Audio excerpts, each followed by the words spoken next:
அனைவருக்கும் மாலை வணக்கம். இன்றைய மைண்ட் யுவர் மைண்ட் நிகழ்ச்சிக்கு உங்களை வரவேற்பதில் மகிழ்ச்சி கொள்கிறேன். அனைவரையும் அன்புடன் வரவேற்கிறேன். இன்னைக்கு 1280வது நிகழ்ச்சி. பல கலந்துரையாடல்கள் நடத்தியிருக்கோம். நம்ம வேறுபட்ட மாறுபட்ட தலைப்புகள்ல பேசியிருக்கோம். இன்னைக்கு பொறுப்புணர்வு, ரெஸ்பான்சிபிலிட்டின்றத பத்தி பேசலாம் அப்படின்னு முடிவு பண்ணேன். பொறுப்புணர்வு அப்படின்ற பட்சத்துல நம்ம ரெஸ்பான்சிபிலிட்டி என்ன பண்ணலாம் அப்படின்னா, இதுல நிறைய பேசலாம். இது ஒரு ஒரு ரெஸ்பான்சிபிலிட்டின்றது ஒரு மிகப்பெரிய ஒரு விஷயம். லீடர்ஷிப்க்கு நமக்கு தேவையான ஒரு செய்தி. முதல்ல ரெஸ்பான்சிபிலிட்டி இருந்தாதான் அவங்களோட ஆளுமை தன்மைக்கு ஒரு மிக தேவையான விஷயம். இங்க நம்ம என்ன பண்ணலாம்னா, நான் வரிசையா போகலாம். அதாவது நம்மளோட ரெஸ்பான்சிபிலிட்டி என்ன இருக்கு. இப்ப நாம சின்ன வயசுல இருந்தப்ப என்ன ரெஸ்பான்சிபிலிட்டி இருந்தது, நம்ம ஒர்க் பண்றப்ப என்ன ரெஸ்பான்சிபிலிட்டி இருந்தது, இப்ப பெரியவங்களானப்ப என்ன ரெஸ்பான்சிபிலிட்டின்றத நம்ம முதல்ல பேசுவோம். ஆனா மத்தவங்களுக்கு ரெஸ்பான்சிபிலிட்டி என்னன்றத பிறகு பேசிக்கலாம். இப்ப யாருக்கும் இந்த ரெஸ்பான்சிபிலிட்டி இல்லைன்றத நம்ம பேச வேணாம், நெகட்டிவா பேச வேணாம். நம்ம பாசிட்டிவா என்னெல்லாம் கொடுக்க முடியுமோ நம்ம அதை கொடுத்து வைப்போம், ரெக்கார்ட் பண்ணுவோம். இவங்களுக்கு இல்ல, அவங்களுக்கு இல்ல, இவங்களுக்கு இந்த பொறுப்பாக்குறாங்களா, அதெல்லாம் நம்ம சொல்ல வேணாம். அது எல்லாருக்கும் சமுதாயத்துக்கு தெரியும். நம்ம என்ன இருக்குதுன்னு கொடுப்போம், அந்த என்ன இருக்குதுன்றத நம்ம எடுத்து வைப்போம். இப்ப சீனியரா நம்ம இவ்வளவு பேர் இருக்கோம் அப்படின்ற பட்சத்துல இவ்வளவு பேருக்கும் நம்ம எப்படி எந்த அளவுக்கு நம்ம லைஃப்ல டிராவல் பண்ணியிருக்கோம், அந்த லைஃப் டிராவல்ல நம்மளோட ரெஸ்பான்சிபிலிட்டி என்னெல்லாம் இருந்தது, நம்ம என்னென்ன பண்ணியிருக்கோம், ஒரு ஓவரால் வியூ மாதிரி நம்ம பார்த்தோம்னா நம்மளுடைய இந்த வயசுல இந்த எக்ஸ்பீரியன்ஸ் நம்ம மற்றவங்களுக்கு ஷேர் பண்ண மாதிரி இருக்கும். யூடியூப்ல பாக்குறவங்களுக்கும் ஏதோ ஒரு விதத்துல ஒரு உதவுற மாதிரி இருக்கும். ஸோ அப்போ அந்த மாதிரி நம்ம பயன்படுத்தலாம்னு நினைக்கிறேன். ஆளுக்கு ஒரு 10 நிமிஷம் எடுத்துக்கலாம், கடகடன்னு பேசி முடிச்சிடலாம். நம்மதான் ஒரு 10 பேர் தானே இருக்கோம் இங்க. ரவி சார் பார்க்கலாம். மகிழ்ச்சி. யார் ஆரம்பிக்கிறது முதல்ல? சீனியர் ஆரம்பிக்க சொல்லுங்க sir. Sivakumar sir. Sivakumar sir வாங்க. பேசுங்க சார். அமுதா மேடம் சொல்லிடலாமா? கரெக்ட். அவங்கள்ட்ட முதல்ல பேசணும்னு சொன்னாங்களா அமுதா மேடம்? உங்களோட பொறுப்பு. அமுதா மேடம் ஆரம்பிக்கிறீங்களா? இல்ல அதுக்குள்ள அவங்களுக்கு ஏதோ வேலை வந்துருச்சுன்னு நினைக்கிறேன். வேற வாங்க சார். ரத்னுடைய சந்திரசேகர் சக்கரபாணி சார் வாங்க பேசுங்க. மைக்கான்.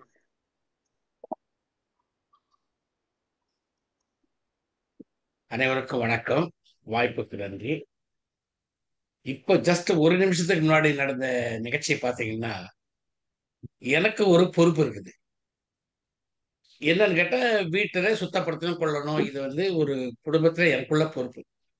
வெளியில பார்த்தேன், மேலெல்லாம் ஒட்டடைங்க அங்கங்க தொங்கிக்கிட்டு இருந்தது. கார் பார்க்கிங் அந்த பிளேஸ்ல ஒட்டடை கொம்பை எடுத்து ஆத்தி ஜன்னல் வச்சு ஜன்னல் உடைச்சேன். வேலை பண்ணேன். இதை என்னுடைய செய்தேன். அதுக்கப்புறம் கார் அந்த இடத்துல தான் நிற்கும். அந்த ஜன்னலை மூடுறதுக்கு மறந்துட்டேன். என் பொறுப்புல இருந்து தவறிட்டேன். அப்புறம் எல்லாம் முடிச்சுட்டு வந்துட்டேன். இப்பதான் கொஞ்சம் முன்னாடி நடந்த நிகழ்ச்சிகள். அதுக்கப்புறம் என் மனைவி பையன் வெளியில போயிட்டு கார் எடுத்துட்டு உள்ள வராரு. அவர் ரிவர்ஸ்லயே விடுவாரு. போகும்போது எடுக்கிறது ஈஸியா இருக்கு. மனைவி அங்கதான் நின்று பார்த்துட்டே இருக்காங்க. அவருக்கு பையனுக்கு வழி சொல்றாங்க, இன்னும் கொஞ்சம் பின்னாடி வா, இன்னும் கொஞ்சம் பின்னாடி வான்னு சொல்லிட்டு கைட் பண்றாங்க.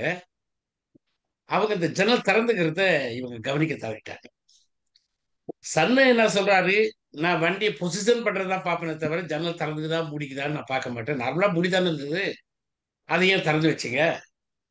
அவர் நேரா வேகமா கொண்டு அடிச்சாரு. பேக் பேன் மொத்தம் சுக்கல் சுக்கலா போயிடுச்சு. இப்ப இந்த டயோட்டா கார் ஷாப்ல கொண்டு கொடுத்தா 10,000 குறையாத வசூல் பண்ணிடுவான் அந்த பேன் மாத்துறது. குறைஞ்சபட்சம் நான் நினைக்கிறேன் மேபி 5,000 10,000 ஏதோ ஆகும். இது என்னுடைய பொறுப்பற்ற தன்மை. செகண்ட், என் மனைவி இருந்தாங்களா, அவங்களாவது கவனிச்சாங்க, நான் கவனிக்கலன்ட்டாங்க. சரி, ஒரே வாடி முடிஞ்சு போச்சு. நான் ஆயிப்போச்சு.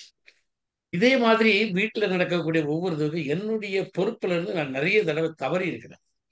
என்னுடைய பொறுப்புல அதை என் மனைவி சுட்டி காட்டுவார். சுட்டி காட்டும் போதெல்லாம் ஒரு மாதிரி எனக்கு ஒரு ஷைனஸ் இருக்கும். ஆமா, இது நம்ம பொறுப்பு தானே, நம்ம தவறிட்டுமே, நம்ம செய்யல. கரண்ட் பில்லு கட்டணும் அந்த இன்டயத்துக்கு, அது என் பொறுப்பு, அதை மறந்துடுவேன். லாஸ்ட் டே வரையிலும் எனக்கு ஒன்றுமே தெரியாது. என் மருமக இல்லை என் சன் யாருன்னா பார்த்துட்டு, அப்பா கரண்ட் பில்லை கட்டலப்பான்னுவாங்க. அப்பதான் போய் பார்ப்பேன். நிறைய தடவை பெனால்ட்டி கட்டியிருக்கேன். இது என்னுடைய பொறுப்பில் இருந்து நான் மாறுங்க. இதுக்கு ஒரு டைரி மாதிரி எழுதி வைக்கணும்னு நினைப்பேன். அவ்வளவுதான். நினைச்சிட்டு எழுதவும் செய்தேன், எழுதுனதை மறந்துடுவேன். அத மாதிரியான காலங்களும் உண்டு. இப்படி நம்ம குடும்பத்துல நமக்குன்னு நியமிச்சிட்டு இருக்கிற ஒரு சில பொறுப்புகளை கூட நம்ம அதுல இருந்துட்டு சில இது பண்ணோம். சின்ன வயசுல இருந்து பாத்தீங்கன்னா இப்ப சார் சொன்ன மாதிரி நம்ம இள வயதுல இருந்து என்னுடைய தாத்தா, அப்பா, அம்மா 3 பேருமே எனக்கு வந்து சில இதெல்லாம் கொடுத்தாங்க, சில கடமைகள். காலையில இருந்து எங்க வீட்டுல இருந்து குடி தண்ணீர் கிடையாது எங்க பகுதிக்கு. கிராமத்துல பாலாற்றுக்கு போய் தண்ணி எடுத்துட்டு வரணும். அப்ப அம்மா சொல்லுவாங்க, அப்பா காலையில நீ வெளியே போறப்ப அப்படியே வயக்காட்டுக்கு போயிட்டு மோஷன் எல்லாம் போயிட்டு கொண்டுட்டு அப்படியே வரும்போது குளிச்சுட்டு தண்ணி எடுத்துட்டு வந்துருப்பான்னுவாங்க. கூட என் தம்பி, நான் 2 பேருமே அங்கிருந்து தலையில தான் சுமந்துக்கிட்டு வருவோம். தலையில குடத்தை வச்சு சுமந்துக்கிட்டு வருவோம். எங்க வீட்டுல பெண் பிள்ளைகள் யாரும் கிடையாது. நானும் என் தம்பியும் 2 குடம் தண்ணி, குடி தண்ணீர் பாலாற்றுல இருந்துட்டு ஏறத்தாழ ஒரு 1,5 கிலோமீட்டர் 2 கிலோமீட்டர் மேல இருக்கும்னு நினைக்கிறேன். மேலே இருக்கும், 2 கிலோமீட்டர் மேலே இருக்கும். அவ்வளவு தூரத்துல இருந்து சுமந்துக்கிட்டு வரணும்.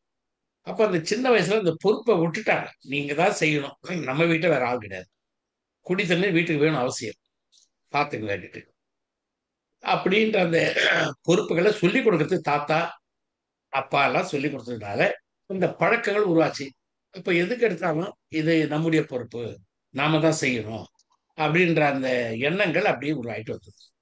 படிக்கிற காலத்துல அதே மாதிரி எங்க ஊருக்கும் என்னுடைய பள்ளிக்கூடத்துக்கும் எந்தவித போக்குவரத்து வசதி கிடையாது. நடந்துதான் போகணும். 4 கிலோமீட்டருக்கு மேல நடந்துதான் போகணும். போக 4 கிலோமீட்டர், வர 4 கிலோமீட்டர். அப்போ இதே மாதிரி அம்மா சொல்லுவாங்க, பொறுப்பா போயிட்டு படிச்சுட்டு வாப்பா அப்படின்வாங்க. அந்த வார்த்தையே அவங்களுக்கு அவங்கள அறியாம அந்த வார்த்தை வந்துடும். பொறுப்பா போய் படிச்சுட்டு வாப்பா அப்படின்வாங்க. அதே மாதிரி அந்த வயசுல அந்த பொறுப்புணர்வுகளை எடுத்து சொல்றதுக்கு ஆள் இருந்தாங்க. நாம ஓஹோ இது நம்ம பொறுப்பு தான், நம்ம தான் படிக்கணும், நம்ம தான் போகணும், நம்ம தான் செய்யணும் அப்படின்னு அந்த உணர்வுகள் நமக்குள்ளே ஊறி போகுது. அதுக்கப்புறம் அதை முடிச்சோம். அடுத்தது வேலைக்கு சேர்றோம். வேலைக்கு சேர்ந்த உடனேயும் நமக்குன்னு சில முதல்லயே ஒரு அஜெண்டா மாதிரி கொடுத்துருவாங்க. இதெல்லாம் உங்க ரெஸ்பான்சிபிலிட்டி, இதுக்கெல்லாம் நீங்க தான் இன்சார்ஜ், நீங்க தான் பார்க்கணும், நீங்க தான் செய்யணும் உங்களுக்கு. அதுல ஏதாவது குற்றம் குறை கண்டுபிடிச்சிட்டாக்கா நம்முடைய பாஸ் வந்து கணிஞ்சுக்குவாரு.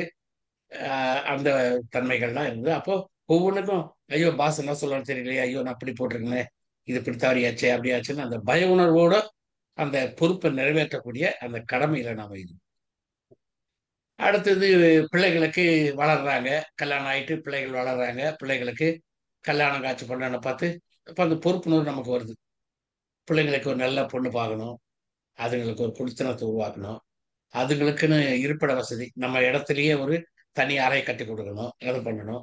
இப்படி ஒவ்வொன்றா அது மைண்டு ஒர்க் அவுட் ஆகுது. ஆஹ் அது எனக்கு 3 பிள்ளைகள், 2 ஆண் பிள்ளைகள், ஒரு பெண் பிள்ளை. மூத்த மகனுக்கு பெண் எடுக்கிறப்ப எங்க மாமனார் ஹெல்ப் பண்ணார். எங்க ரிலேட்டிவ்ஸ்லயே பொண்ணு இருக்கா, நான் பாக்குறேன் கொண்டாரு. அதனால மாமனாருடைய பொறுப்பில் விட்டேன்.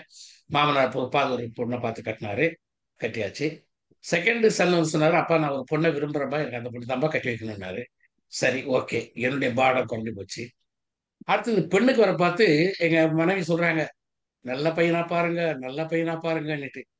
இதுக்கிடையில இந்த பொண்ணுக்கு வேலை கிடைச்சி பூனா பெங்களூர் போச்சு முதல்ல, அதுக்கப்புறம் பூனா இருந்துச்சு. இப்போ ஒரு பொறுப்புள்ள தகப்பனா நான் போய் அது தங்குற வசதி, அதுக்கு எப்படி அந்த ஆபீஸ், இது சின்ன பொண்ணு காலேஜ் முடிச்சுட்டு அப்படி வேலைக்கு போகுது கேம்பஸ் செலெக்ஷன்ல. அப்போ போயிட்டு அந்த இடத்துல போயிட்டு அதெல்லாம் பார்த்து அதுக்கு செய்ய வேண்டிய கடமைகள், நம்ம பிள்ளைகளுக்கு செய்ய வேண்டிய கடமைகள் அதெல்லாம் பார்க்குறோம். அதுக்கு மாப்பிள்ளை பார்க்குறப்போ அதுவும் நம்ம கடமை, அதெல்லாம் பார்த்து முடிக்கிறோம். அதுக்கு வந்துட்டு அந்த பிள்ளைக்கு வெளிநாட்டுக்கெல்லாம் போயிருக்குங்க. போனதுக்கு அப்புறம் அதுங்களுக்கு வளைகாப்பு செய்யணுன்றப்ப அது ஒரு பொறுப்பு. அது வந்து மனைவி அடைச்சிட்டு போயிட்டு அந்த கடமையை நிறைவேறியாச்சு. குழந்தை பிறந்தது. அந்த குழந்தையை கொண்டு வந்து அது சில சடங்குகள்லாம் செய்யணும். நம்ம இந்தியாவுக்கு போறப்போ அதை கொண்டுட்டு போய் அது என்னென்ன சடங்குகள் செய்யணுமோ, தாத்தா பாட்டி செய்யக்கூடிய கடமைகள் இருக்குல்ல, அதெல்லாம் வந்து பார்த்து அதை செய்யணும். இப்படி நம்ம பிள்ளை குடும்பத்தில் உள்ள திருமணத்தில் நாம கூடிய அது கரப்பிள்ளைங்களா வந்து ஒரு ஜென்ரேஷனுக்கு நம்ம சொல்லும் போதெல்லாம் எங்க அப்பா தாத்தா எனக்கு சொன்னது என் பிள்ளைங்களுக்கு சொன்னேன், அப்பா இது மாதிரி செய்யணும்பா, அப்படி பண்ணணும் பாடுவேன். அவங்க சரி சரி தலையாட்டுவாங்க, சில செய்வாங்க, சில அது ஏன்பா அதை செய்யக்கூடாது, இங்க கொஸ்டின் ரைஸ் ஆக ஆரம்பிச்சிடும். ஏன்பா இது இப்படி மாற்றி செய்தா என்ன, அப்படி பண்ணா என்ன, அவங்க பொறுப்பை கொஞ்சம் எக்ஸ்பிளைன் பண்ணி கேட்க ஆரம்பிக்கிறாங்க. அந்த காட்ட முடிஞ்சு அடுத்த பேரப்பிள்ளைங்க, பேரப்பிள்ளைங்க காலத்துல இன்னும் கொஞ்சம் கொஸ்டின் அதிகமா கேட்குதுங்க. ஏன் இப்படி செய்தது தப்பா, ஏன் அப்படி பண்ணக்கூடாதா, அடுத்த கொஸ்டின். அதுங்களுக்கு வேண்டிய அதுங்களுக்கெல்லாம் அது முறையோட சொல்லி கொடுத்து இப்ப என் பேரை வந்துட்டு ஒண்ணுமில்லை, எனக்கு இந்த நாயை கட்சி விஷயம்னு சொன்னேன், நாயை கொடுத்துட்டேன், அது இருக்கக்கூடாதுப்பா, என்ன கடிச்சு நாளைக்கு உங்களை யாராவது கடிச்சிரும், வம்பு வேண்டான்னு கொடுத்துட்றேன். உடனே அவனுடைய ஏஜ்ல அவன் பாக்குறான், தாத்தா வந்து நமக்கு இடைஞ்சல் பண்றாரு, நம்ம ஃப்ரெண்டை வந்து வித்துட்டாரு கொடுத்துட்டாரு அப்படின்ற மாதிரி அவன் ஒரு தாட் வருது. அது அது பொறுப்பற்ற தன்மை அந்த பிள்ளைக்கு. இப்படி அதுங்களையும் சரி கட்டணும். அதுங்களை எக்ஸ்பிளைன் பண்ணணும். இதெல்லாம் செய்யக்கூடாது, இப்படி பண்ணணும், போகணும், வரவிட்டு. மூத்த பேத்தி என்ன பண்றா? அவ ஒரு இதை எழுதுறா. இந்த ஆஹ், ஆஹ், இதுல குட் ஃப்ரைடேக்கு முன்னாடி உபவாச நாட்கள்னு ஒரு 40 நாள் பாஸ்டிங் இருப்பாங்க. என் மூத்த மகள் முதல் தடவையா இந்த 40 நாளும் அவ உபவாசிக்கும் போது அவ எழுதின மெசேஜஸ் ஃபேஸ்புக்ல போட்டா. அதெல்லாம் கம்பைல் பண்ணி நான் ஒரு புக்கா ஆக்குனேன். லெட்டேஸ் மெடிடேஷன் சொல்லிட்டு ஒரு புக் ஒன்று இது பண்ணி அந்த அந்த பொருளையே நான் உற்சாகப்படுத்தி விட்டேன். அது என்னாச்சுன்னா ரொம்ப உற்சாகம். ஐயோ, தாத்தா நம்மளை அப்படி பண்ணார். இது என்னுடைய கடமை. என் வம்சத்துல ஒரு பிள்ளைகளை அப்படி எழுதுதுங்கன்னா அதில் வளர்க்கணும். இது என்னுடைய பொறுப்பு. இப்படி இதுவரையிலும் நான் எனக்குடைய குடும்பத்துல எனக்கு உள்ள பொறுப்புகளை ஓரளவுக்கு முழுமையா நிறைவேற்றல, ஓரளவுக்கு நிறைவேற்றிக்கிட்டு வரேன். இந்த நேரத்துல எனக்கு ஒரு பாட்டு ஒண்ணு இருந்தது. இன்னும் பொறுப்புள்ள மனிதரின் தூக்கத்தினால் பல பொன்னான வேலையெல்லாம் தூங்குதா பாடிட்டு. சில வேலைகள்ல அப்படிலாம் நினைச்சு பார்த்தா நமக்கு நம்ம எப்படி தூங்கிட்டோமோ, சில பொறுப்புல இன்னும் விடுபட்டு விட்டோமோ அப்படின்னு ஒவ்வொரு நாளும் பார்த்து செய்யணும் அப்படின்னு ஒரு உத்வேகத்தை இருக்குது. உண்மையிலே இந்த தலைப்பு அருமையான தலைப்பு. நமக்குள்ள பொறுப்புகளை எல்லாம் எடுத்து சொல்லக்கூடியான ஒரு தலைப்பு. அதுக்கப்புறம் நேரம் கிடைச்சா மீண்டும் என்னுடைய கருத்துக்களை சொல்லுகிறேன். இவ்வாய்ப்புக்கு நன்றி கொடுத்ததுக்காக நன்றி. வணக்கம் சார். நன்றி சார், நன்றி. நம்ம இப்படி வச்சுக்கலாம் நம்ம கொஸ்டினை. அதாவது நம்ம பொறுப்புன்னு பேசுறப்ப நமக்கு ஒரு சந்தேகம் வருது, எதை பேசுறது எதை விடுறது. இன்னொரு விஷயம்னா ஆட்டோமேட்டிக்கா வந்து நம்ம வந்து என்ன செய்யல, என்ன பொறுப்பா மிஸ் பண்ணிட்டோன்றதோ நமக்கு தோணுது. நம்ம அதை வந்து வேற மாதிரி நம்ம விஷயம் பிள்ளைங்க எடுத்துக்கினாங்க அப்படின்ற விஷயம். நம்ம சில பேர் பொறுப்பு, ஆனா நம்ம நம்ம சொல்லிருக்காதே அவங்களும் பொறுப்பா செய்யறாங்க அப்படின்ற மாதிரி நம்ம வச்சுட்டு அந்த மாதிரி கோணத்துல நம்ம பேசுவோம். நாராயணன் சார் வரீங்களா? நாராயணன் சொன்னது சார். இருக்கேன்.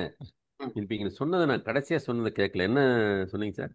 அதாவது நம்ம நம்ம பொறுப்பா செஞ்ச சில விஷயங்களை நம்ம பிள்ளைங்க பார்த்துட்டு நம்மளை பார்த்து அவங்க பிக்கப் அவங்க அவங்க எடுத்து நடந்துக்கிறாங்க. அது அந்த மாதிரி அந்த செயல்களை அவங்க பண்றாங்க.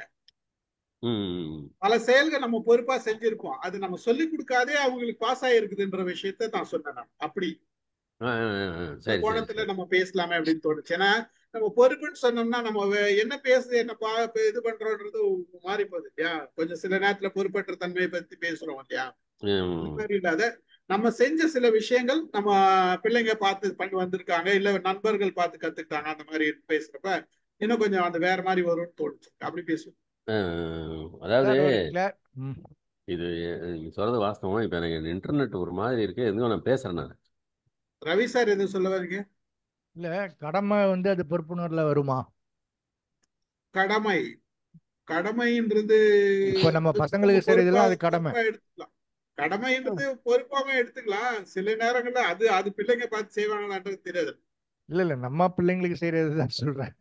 அது அது வந்து வேற விஷயம். அதுவும் ஓகே, நீங்க கடமையா செய்றீங்க, உங்க அதையும் பொறுப்பா செய்றீங்கல்ல. கடமையா இருந்தாலும் செய்யணும்ன்றது வேற விஷயம். அது செய்ய மாட்டாங்க. அது கடமையா இருந்தாலும் ஒரு சிலர் செய்ய மாட்டாங்களா, அதுக்கு நீங்க ரெஸ்பான்சிபிலிட்டி எடுக்கிறீங்களா. உங்க கடமையா இருந்தாலும் நீங்க ஒரு அதுக்கு நீங்க ரெஸ்பான்சிபிலிட்டி எடுக்கிறதுனால தான் செய்றீங்க. சார் பேசிக் ஃபுட்டு கொடுக்கறது கடமை சார், பெட்டரா ஆஹ் கொடுக்கறது பொறுப்பு சார். நீங்க பேசிக் ஃபுட்டு கொடுக்கறது கடமை. அதே பேசிக் ஃபுட்டு அவங்க பிள்ளைங்க அவங்க கொடுப்பான்ல. ஓகே, அது நம்ம கொஞ்சம் அது மாதிரி ரொம்ப இது வேலை பேசாத ஒரு நல்ல விஷயமா எடுத்து பேசுவோம். சார் நாராயணன் சார் பேசுறது சார் பேசுங்க. நான் பேசுறது கேக்குதா? இப்போ இப்போ நீங்க பேசுறது கேக்குது. கேக்குதா? ஏன்னா கேக்குது. எனக்கு ஸ்கிரீன் பிளட் ஆயிடுச்சு, எனக்கு ஸ்பீச் கேக்குதான்னு தெரியணும் வேற. ஒன்னும் பிரச்சனை இல்லை, கேக்குது. நீங்க ஓகே ஓகே பேசுங்க. ரைட். Okay okay. அதாவது சார், இது நம்ம சின்ன வயசுல வந்து இட் வாஸ் ஃபோர்ஸ்டு. சில விஷயங்கள்ல வந்து அந்த பொறுப்புங்கிறது வந்து ஏன்னா சூழ்நிலைகளால, அதாவது பொருளாதார சூழ்நிலையினால சில பொறுப்புகள் வந்து நம்ம மேல் திணிக்கப்பட்டது. ஆனா அதெல்லாம் நான் வந்து ஏத்துக்கிட்டு தான் நான் செஞ்சேன். அது தப்பா நினைக்கிறேன் நான். நீங்க இந்த கேள்வி கேட்டதுனால ஒன்று சொல்றேன் நான். என் பொண்ணு ஒரு ஒரு ஒரு எழுதின ஆர்டிக்கலை வந்து நான் படித்தேன். ஆஃப்டர் சம், அதாவது காலேஜ் முடிச்சு பண்ணும்போது ஏதோ ஒரு கேள்வி கேட்டிருக்காங்க, நீங்க பாருங்க அப்படின்னு. அதுல என்ன எழுதியிருக்குன்னா, கோர்ஸ் எல்லா பெண்களுக்குமே தன்னுடைய அப்பா வந்து ஒரு ஒரு ஹீரோ. அதாவது நான் பல விஷயங்கள்ல வந்து கூலாக நடந்துக்கிட்டதை அதை வந்து ஷி ஹாஸ் அப்சர்வ்டு. அதான் எதையுமே ரொம்ப சீரியஸாக எடுத்துக்காம ஈஸியாக ஹேண்டில், ஈஸியாக வந்து அதை எடுத்துக்கிட்டு ரொம்ப அதை ஸ்ட்ரெஸ் உண்டாக்காம நடந்துக்கிட்டதை வந்து அதை கொஞ்சம் அப்சர்வ் பண்ணி அந்த ஆர்டிக்கிளில் ஷி ஹாஸ் ரிட்டன். அதை நான் அப்புறம் படித்தேன். நான் இவ்வளோ வருஷம் கழிச்சா படித்தேன் நான். எனக்கு அப்புறம் தான் தெரிஞ்சுது அதை வந்து அதை உள்வாங்கி ஷி ஹாஸ் பிஹேவ்டு.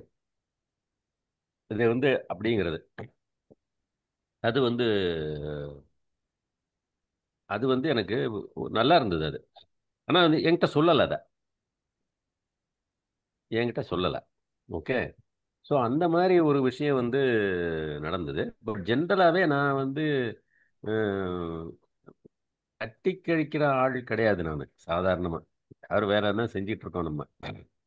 ரொம்ப அப்படியே பொறுப்பை தட்டி கழிச்சுக்கிட்டு, ஏன்னா ஆஃபீஸ்லேயும் அது மாதிரி தான் நடந்தது, பர்சனல் ஒர்க்லேயும் அப்படி தான் நான் பண்ணிட்டு இருக்கேன் நான். இப்போ சில நடைமுறை சிக்கல்கள் வரும்போது பண்ண முடியாமல் போகுது. பட் இதை நான் சொல்லணும்னு நினச்சேன் நான். ஏன் நீங்கள் இந்த இந்த இந்த பசங்க விஷயம் சொன்னதுனால நான் சொல்லணும்னு நினச்சேன். சின்ன வயசில் எனக்கு நடந்தது என்னென்னா வேற வழி கிடையாது.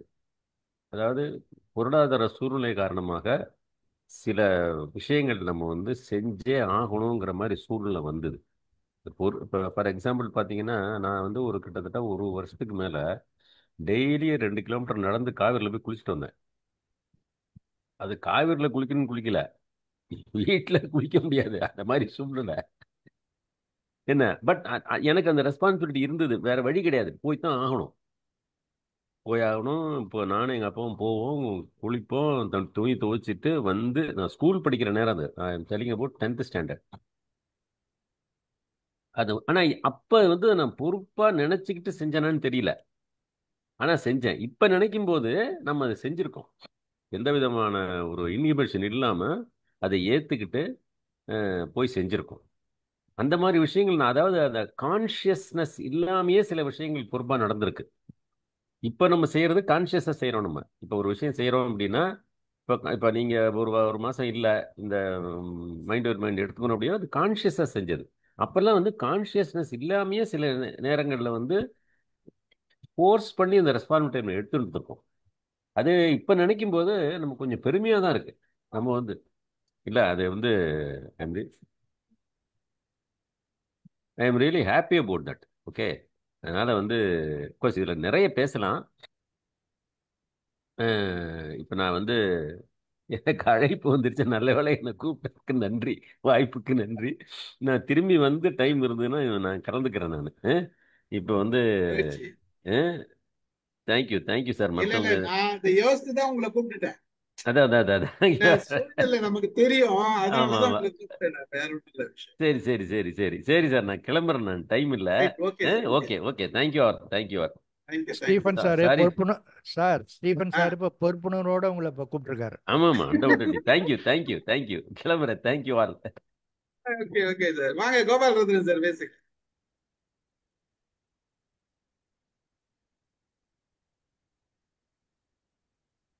அனைவருக்கும் வணக்கம்.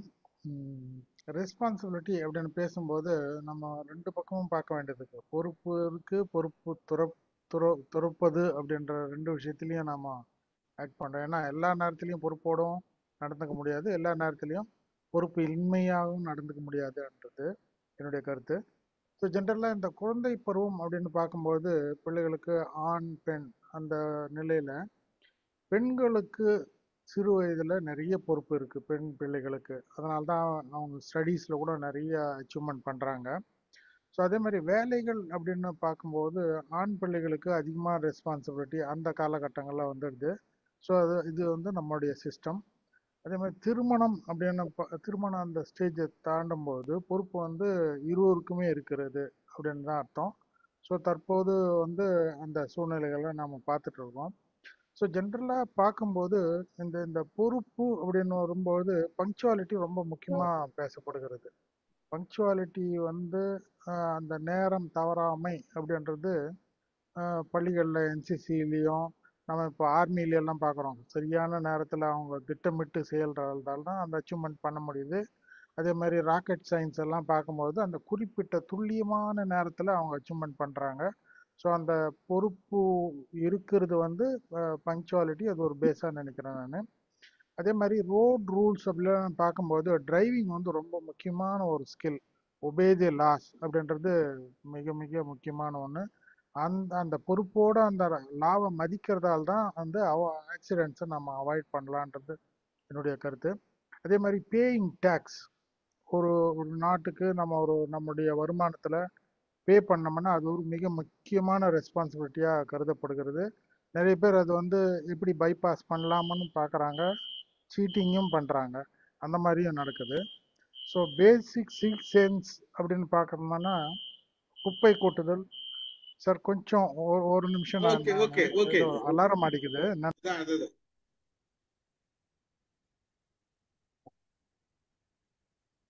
அடுத்து யார் பேசுறதுக்கு ரெடியா இருக்கீங்க? அமுதா மேடம் ரெடியா இருக்கீங்களா? அதான் வந்துட்டாங்க ஸ்க்ரீன்ல. அதுவா பேசி முடிச்சுட்டேன் சார், பேசி முடிச்சுட்டோம். அவர் வந்திருக்காரு, பேசி முடிச்சுட்டோம். அமுதா மேடம் 14 பேர் இருந்தாங்க, அதுக்குள்ள எல்லாரும் காணாம போயிட்டாங்க. பதினாலு இல்லையே சார், இதே ஆளுங்க தான் இருந்தாங்க, யாரும் போகல. வந்துட்டேன் சார். வணக்கம் சார், வந்துட்டேன். உங்களதான் பொறுப்பு கூப்பிட்ட கொஞ்சம் சார் என்னை அழைத்தது, பொறுப்பு அழைத்தது. கொஞ்சம் வெயிட் பண்ணுங்க, நான் அவர் பேச கோபாலரத்னம் சார் பேச. சரி சரி சரி சரி சரி, கவனிக்கல சார். அமுதான்னு நாங்க 2 மணி நேரம் கூப்பிட்டோம் உங்களை, நீங்க இல்ல சார். பொறுப்பு சார், பொறுப்பு. மேடம் கொஞ்சம் பொறுப்போட கவனிங்க. ஆமா, கவனிச்சுக்கிட்டு ஓடி வந்துட்டேனே. இங்க ஒரு பொறுப்பு இருக்கு எனக்கு. சரி, சார் வர்றதுக்கு லேட் ஆகும் போல. லதா மேடம், அமுதா மேடம் பேசிட்டுமா? பேசுங்க அமுதா மேடம், நீங்க பேசுங்க. அன்மியூட் பண்ணுங்க. ஒண்ணு தப்பா நினைச்சுக்காதீங்க. என்ன சொல்லி கேள்வி கேட்டேன் தெரியுமா உங்களுக்கு? சொல்லுங்க சார். அதாவது நம்ம பொறுப்பா நடந்துக்குன்னு பல செயல்களை நம்ம பிள்ளைங்க பார்த்து அதை இப்ப ஃபாலோ பண்ணி அது அவங்க பொறுப்பா நடந்துக்கிறாங்க அப்படின்ற அந்த செய்தியை சொல்லுங்க. இல்ல அதை மட்டும் தான் கவர் பண்ணுமா, மத்ததெல்லாம் கவர் பண்ண வேணாமா? இப்போதைக்கு அடுத்த ரவுண்ட்ல வேற பண்ணலாம். பிள்ளைங்க வந்து நாங்க சொன்னதை பொறுப்பா ஏற்று நீங்க சொன்னது இல்ல இல்ல நீங்க சொல்லி எல்லாம் கொடுக்க கூடாது. நீங்க நடந்துக்குத ஆனா நீங்க சொல்லி இருக்க கூடாது. நீங்க பொறுப்பா நடந்துக்கின செயல்களை பார்த்து அவங்க அதே மாதிரி பொறுப்பா நடந்துக்கினாங்களா, அது எந்த மாதிரி செயல்? அது என் பொண்ணு நடந்துக்குது சார். என்ன பார்த்துட்டு நான் எப்படி இருக்கணும் அதே மாதிரி என் பொண்ணு வந்து சமையல்ல இருந்து, சாப்பாட்டுல இருந்து, மற்றவங்களை உபசரிக்கிறதுல இருந்து எல்லாத்துலயும் என் பொண்ணு என்னை பார்த்து நடந்துக்குது. நான் செய்யற எல்லாமே அது வந்து செய்யுது. அது வந்து எனக்கு ரொம்ப மகிழ்ச்சி. ஆனா என் பையன் உணவு விஷயத்துல மாத்திரம் என்ன மாதிரி அதுல எல்லாம் ஒண்ணும் அவன் மாறாம இருக்கான். அது ஒரு பெரிய விஷயம். சில வேற வந்து அவனை பத்தி சொல்லணும் அப்படின்னா வேற என்ன சொல்றது, ஒன்னும் சொல்றதுக்கு இல்ல சார். சரி, நீங்க என்ன பேசலாம்னு இருந்தீங்க பொறுப்பு பத்தி பேசுங்க. நான் என்ன பேசலாம் அப்படின்னு நினைச்சேன்னா, பொறுப்பு அப்படிங்கிறது தொடக்கத்துல இருந்து ஒரு வேலையை முடிக்கிற வரைக்கும் போறதுதான் பொறுப்பு. அந்த வேலைகளை இப்ப சமையல் பண்றேன் அப்படின்னுட்டு வரும்போது சில பேர் என்ன பண்ணுவாங்கன்னா, அடுப்புல வச்சு இறக்குறது மட்டும்தான் என் பொறுப்புன்னு நினைச்சுக்கிட்டு வருவாங்க. வச்சு இறக்கிட்டு எல்லாத்தையும் அப்படி அப்படியே போட்டுட்டு போயிடுவாங்க. இப்ப அதுக்கு அப்புறம் இல்ல மேடம், நம்ம என்ன பண்ணலாம்னா நம்ம என்ன செய்யறோம்ன்றத மட்டும் பேசுவோம். யார் அடுத்தவங்க செய்யாத பத்தி பேசுவாங்க. அதுதான் அத வந்து நம்மளால வந்து பண்ண முடியல. அது ஒரு இது, அது வந்து நம்ம பொறுப்பற்ற நிலையில போயிடுறோமோங்கிற ஒரு பயம் நமக்கு இருக்கு. பொறுப்பு அப்படின்னு நான் பண்ற பொறுப்பு அப்படின்னா என் பிள்ளைங்களுக்கு கரெக்டா சமையல் கொடுக்கணும், சாப்பாடு கொடுக்கணும், எனக்கான வேலைகளை ஒழுங்கா பண்ணணும். அது வந்து நான் எங்கிட்ட இருந்து அது வெளியில போனதுக்கு பிறகு எது எப்படி போனாலும் அதை பத்தி எனக்கு கவலை இல்லை. ஆனா நான் கொடுக்குற வரைக்கும் முழுசா கொண்டு போய் கொடுக்கணும்னு நினைக்கிறேன் சார். அததான் நான் என்னோட பொறுப்பா கருதுறேன். அதை வந்து நாம ஒண்ணும் பண்ணிடக்கூடாது. நமக்கான பொறுப்பை நம்ம கரெக்டா செஞ்சிடணும். அவங்க அதை வாங்கி எப்படி செய்யறாங்களோ அது அவங்கள பொறுத்தது. அதுக்கப்புறம் அதை பத்தி கவலைப்படுறதுனால பயன் இல்லை. அப்படிதான் நான் நினைக்கிறேன் சார். அதுதான் என்னோட. சின்ன வயசுல எந்தெந்த செயல்கள் எல்லாம் பொறுப்பா இருந்தீங்க? சின்ன வயசுல எல்லா செயல்கள்லயுமே நான் பொறுப்பா தான் சார் இருந்தேன், படிப்பு ஒண்ண தவிர. அப்புறம் எப்படி டீச்சரா நீங்க? அதாவது எல்லாரும் சொல்ற அளவுக்கு ஹையஸ்ட் மார்க் வாங்கணும் அப்படியெல்லாம் அதெல்லாம் என்னுடைய நோக்கம் கிடையாது. படிக்கிறத ஒழுங்கா புரிஞ்சுக்கிட்டு படிக்கணும், என்ன புரிஞ்சுக்கிட்டோமோ அதை ஒழுங்கா எழுதணும், இது மட்டும்தான் எனக்கு தெரியும். எல்லாரை விட நம்ம முதல்ல வரணும்னு நான் எப்பவுமே நினைச்சதே கிடையாது. எல்லாரும் வச்சிருக்கிற மாதிரி நம்மளும் வாங்கணும்னு நான் நினைச்சதே கிடையாது. என்கிட்ட என்ன இருக்கோ அதை வச்சு நான் ஒரு திருப்தியா என்னுடைய வாழ்க்கையை நடத்தினேன். அது சின்ன பிள்ளையில இருந்தும் அந்த திருப்தி தான் இன்னைக்கு வரைக்குமே. அந்த திருப்தியில தான் எனக்கு என்னுடைய வாழ்க்கை முழுமையே இருக்கிறதுல திருப்தி அடைகிறது தான். அப்படிதான் சார் நான் இருந்தேன். மற்றபடி எந்த வேலையா இருந்தாலும் அதை முழுமையா பொறுப்பா எங்க அம்மா கொடுக்கறதெல்லாம் செய்வேன் நான். அதனால எங்க அம்மாவே ஹேங் ஆயிடுச்சு. அப்படின்னு எங்க அம்மா சொல்லுவாங்க. அந்த அளவுக்கு எங்க அம்மா சொல்ற அளவுக்கு நான் இருந்துட்டேன் சார். அது ஒரு திருப்தி உங்க எனக்கு. இன்டர்நெட் சரியாயிடுச்சா? விட்டு விட்டு வந்துகிட்டு இருக்குங்க சார் கொஞ்சம். தெரியுது. இன்டர்நெட் ஆனா எனக்கு வரல. நாங்க ஜியோ தான் போட்டிருக்கோம், அது வரல. இது வேற ஒரு ஏர்டெல் இன்டர்நெட், வேற ஒரு ரூம்ல இருந்து கொஞ்சம் கொஞ்சம் கனெக்ஷன் வரும், கொஞ்சம் கொஞ்சம் வராது. வரும்போது பேசிடலாம் அப்படிதான் ஓடி வந்தார் சார். அதனாலதான் உங்களை முதல்ல கூப்பிட்டோம். ரொம்ப நன்றிங்க சார், ரொம்ப நன்றி. மகிழ்ச்சி மகிழ்ச்சி. லதா மேடம் நீங்க வாங்க. பேசுங்க அமுதாம்மா. அப்புறம் நீங்க முடிஞ்சிருச்சுன்னு போயிடக்கூடாது, பொறுப்பா இருந்து கேட்கணும் மத்தவங்களுக்கு தான். முடிச்சுட்டேன். சாப்பாடு கொடுக்கற பொறுப்பெல்லாம் முடிச்சுட்டு போயிட்டு இனிமே உட்கார்ந்து கேட்கிற பொறுப்பு தான் எனக்கு. சரி சார். வாய்ப்பு கொடுத்தமைக்கு நன்றி ஸ்டீஃபன் ஐயா அவர்களே. சார், உங்களுடைய ஃபர்ஸ்ட் கொஸ்டினுக்கு வரேன். இப்போ நான் என் பையன் பொண்ணெல்லாம் உங்க பசங்களோட கம்பேர் பண்றச்சு சின்ன பசங்க. ஏன்னா இன்னும் அவங்களுக்கு கல்யாணம் ஆயிடுச்சே தவிர இன்னும் குழந்தை அது மாதிரிலாம் ஒன்றும் ஆப்பர்ச்சுனிட்டி வரல. இப்போதைக்கு என்ன சொல்லுவாங்கன்னா, நீங்க ரெண்டு பேரும் சேர்ந்து எங்களை வளர்த்த மாதிரி நாங்களும் வளர்க்கணும். எங்களுக்கு குழந்தை வந்தப்புறம் எவ்வளோ அளவுக்கு எங்களுக்கு கற்றுக் கொடுத்தீங்க, எவ்வளோ டெடிக்கேட்டடாக பண்ணீங்க அப்படின்ட்டு ரெண்டு பேரும் சொல்லுவாங்க. எங்கள் ஹஸ்பண்ட் கூட என்ன பண்ணுவாருன்னா, அவருக்கு ரொம்ப பிஸியாக இருப்பார். ஆனால் ஃப்ரீயாக இருக்கும்போதெல்லாம் இல்லை சாட்டர்டே அவர் வாக் ஃபாஸ்ட்டாக போகணும்னு கூட நினைக்க மாட்டார். பசங்களோட டைம் ஸ்பெண்ட் பண்ணணும் அப்படின்னு நினச்சி அழைச்சிட்டு போகும்போது நிறைய அந்த காலத்தில் இப்போ காலத்தில் கூட நீதி கதைகள் அது இது சொல்லுவாங்க. அது மாதிரி இவர் சொல்ல மாட்டார். லைஃபுக்கு எது தேவையோ அது மாதிரி எதோ பேசுவார். இல்லை சயின்ஸ் பற்றி பேசுவார். பயங்கர இன்ட்ரெஸ்டிங்காக பசங்களுக்கு வாக்கிங் முடிக்கிறதுக்கே தோணாது. அப்பா இன்னும் கொஞ்சம் நடந்து போவோம் அப்படிம்பாங்க பசங்க. அவங்க நல்லா அரவணைச்சு ரெண்டு ரெண்டு பேருக்கும் ரெண்டு பேரும் ரெண்டு பக்கம் வச்சுக்கிட்டு நல்லா சொல்லிட்டு போவாங்க. எங்கள் ஃப்ளாட்டில் இருக்கிறவங்க எல்லாம் பொறாமப்படுவாங்க. ஒரு லேடி வந்து அவங்க ஹஸ்பண்ட் அவசரமா கூட்டு, அதை பாருங்க அசோக்குமார் பசங்களை எப்படி அழைச்சிட்டு போறாருன்னு அப்படின்னு சொல்லுவாங்க. ஸோ அவர் அவ்வளோ பிஸியா இருந்தா கூட என் பொண்ணு ஒரு பக்கத்து கோயில்ல பாட்டு பாடுவா. அது வந்து ஒரு சாதாரண லெவல் தான் வச்சுக்கோங்க. சும்மா பேசிக் லெவல் கற்றுக் கொடுத்துட்டு அது அப்படியே அரங்கேற்றம், அதாவது கோயிலில் பாட வைக்கிறாங்க நவராத்திரியோ அதுக்கோ. யூ ஒன்ட் பிலீவ், அவரும் உங்க கேட்டகரி தான் சொல்லியிருக்கேன் இல்லையா, சாமி கும்பிட மாட்டார்ல. ஜஸ்ட் இப்படி திரும்பின சுவாமி அது திரும்ப கூட மாட்டார். தான் பொண்ணை மட்டும் பார்த்துட்டு அப்படியே சிரிச்சுக்கிட்டு பார்ப்பாரு, கை தட்டுவாரு. அப்புறம் இருந்து இவ்வளோ பிஸியா அவங்க மீட்டிங்கை விட்டுட்டு வருவாரு. அவங்களுக்கு பர்த்டேனாலோ அவங்களுக்கு ஏதாவது ஒன்றுனாலோ இந்த மாதிரி இதில் ப்ரோக்ராம்ல இருக்காங்கன்னா பாஞ்சுக்கிட்டு வந்து அப்படி சப்போர்ட் பண்ணுவாரு. அதெல்லாம் பசங்க இப்ப ஃபீல் பண்றாங்க, புரிஞ்சுக்கிறாங்க. எவ்வளவு பண்ணீங்க அப்படிங்கிறாங்க, நாங்களும் பண்ணணும்னு சொல்றாங்க. அப்புறம் இப்ப அமுதா மாட்ட நீங்க கேட்டீங்க, சின்ன வயசுல நீங்க பொறுப்பா இருந்தீங்களான்ட்டு. அதுக்கு நானும் பதில் சொல்றேன். நான் ரொம்ப பொறுப்பா இருப்பேன். எங்க ஸ்கூல்ல வந்து எல்லாருக்கும் எப்படின்னு தெரியல, நான் குவார்டர்லி ஆஃப் இயர்லி போதெல்லாம் அந்த கொஷின் பேப்பர்லாம் இருக்குல்ல, இப்ப 5 பேப்பர் இல்லையா நமக்கெல்லாம், இப்ப ரொம்ப கிடையாது இந்த பசங்க மாதிரி. தமிழ் இங்கிலீஷ் மட்டும் 2 paper, first paper 7 paper question பேப்பரையும் ஃபுல்லா எழுதணும். அது மாதிரி 3 டைம் எழுத சொல்லுவாங்க. அதை என்ன பண்ணுவேன் நான், அந்த இன்னைக்கு லாஸ்ட் டே எக்ஸாம் முடிஞ்சதுன்னா அவங்க அனௌன்ஸ் பண்ணாங்கன்னா இன்னைக்கே ஆரம்பிச்சிருவேன் நான். ஒரு 3 நாள்ல எவ்வளவு முடியுதோ அவ்வளவு ஃபாஸ்டா எழுதி 3 நாள் 2 நாள் 5 நாளுக்குள்ள முடிச்சிருவேன். அதுக்கப்புறம் தான் நான் ஃப்ரீ ஆவேன். அதெல்லாம் அவ்வளோ பொறுப்பாக இருப்பேன்.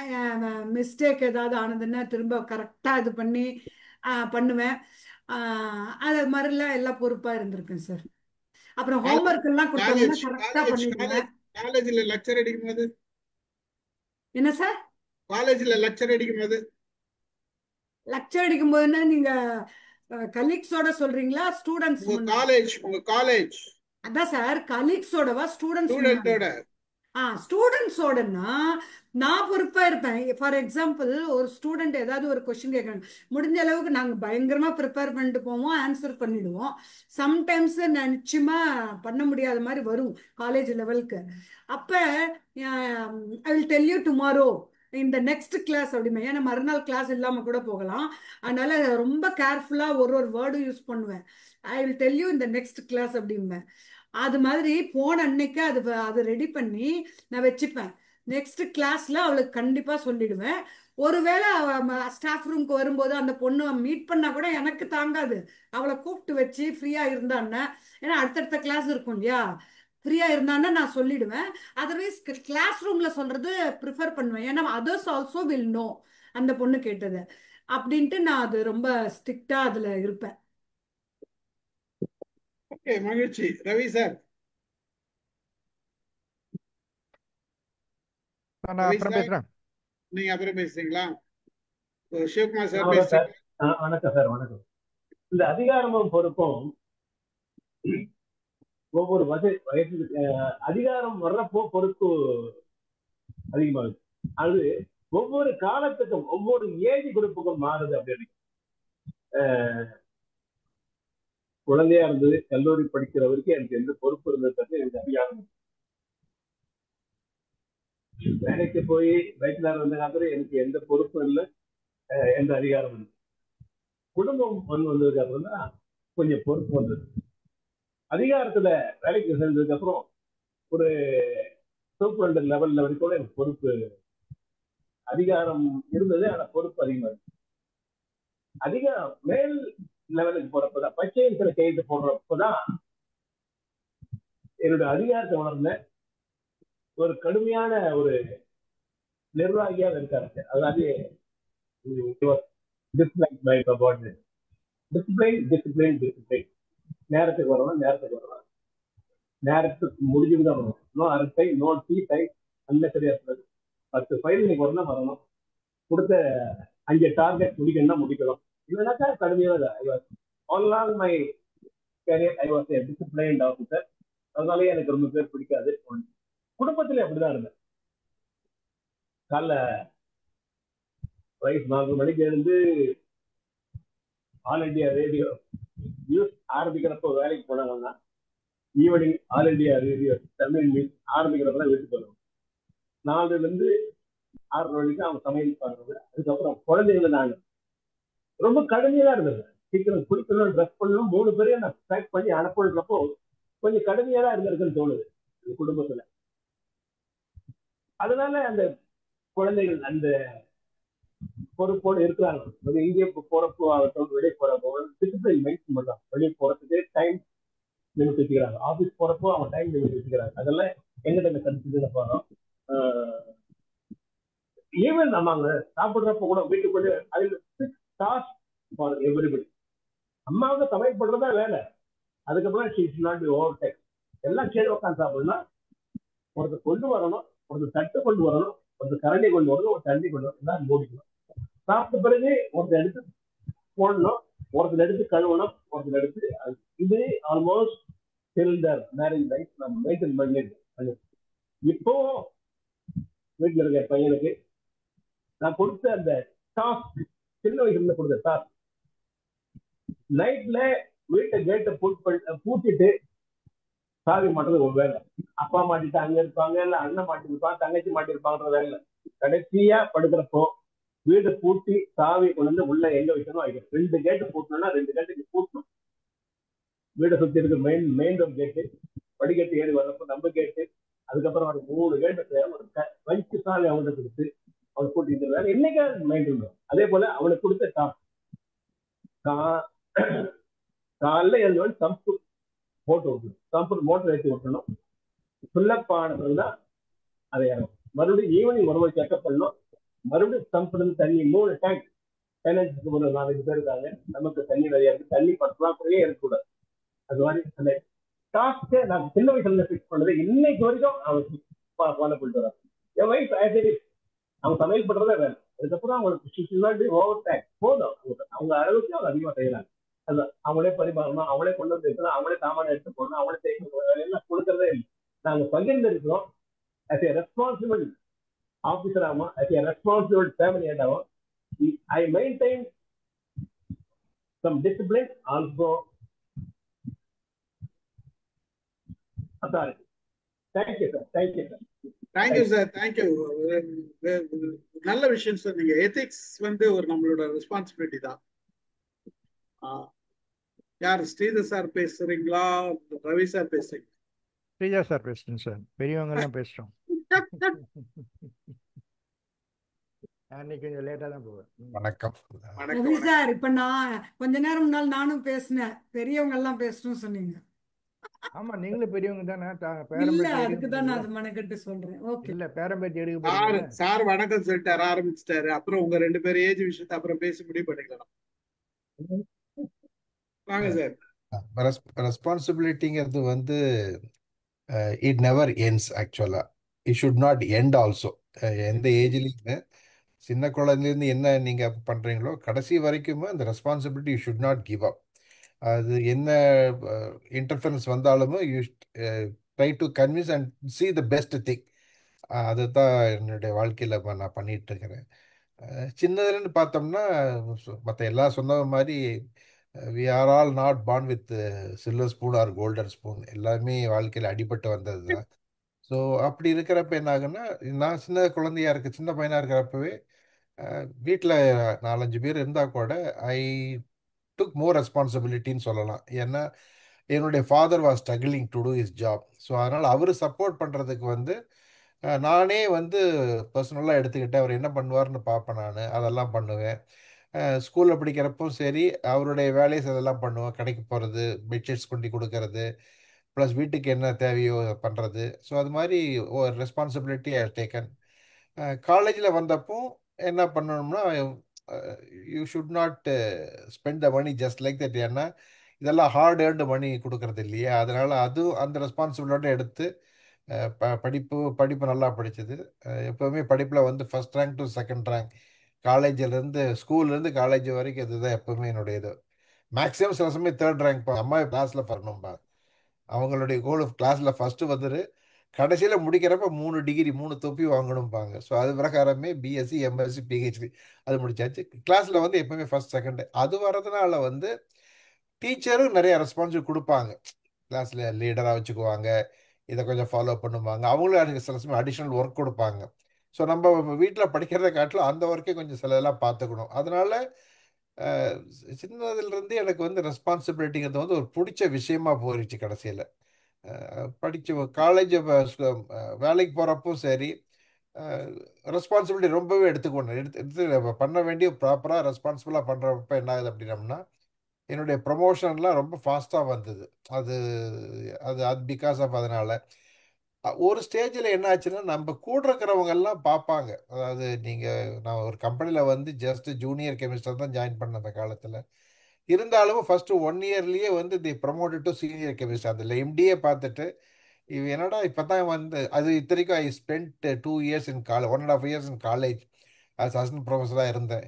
இருந்துட்டு I get into industry. ஏன்னா அது காலேஜ் லைஃப் எனக்கு அவ்வளோ பிடிக்கல. ஏன்னா ரொம்ப எந்தூசியாசமாக இல்லை, ஒர்க் லோடும் கிடையாது, only 14 hours in a week.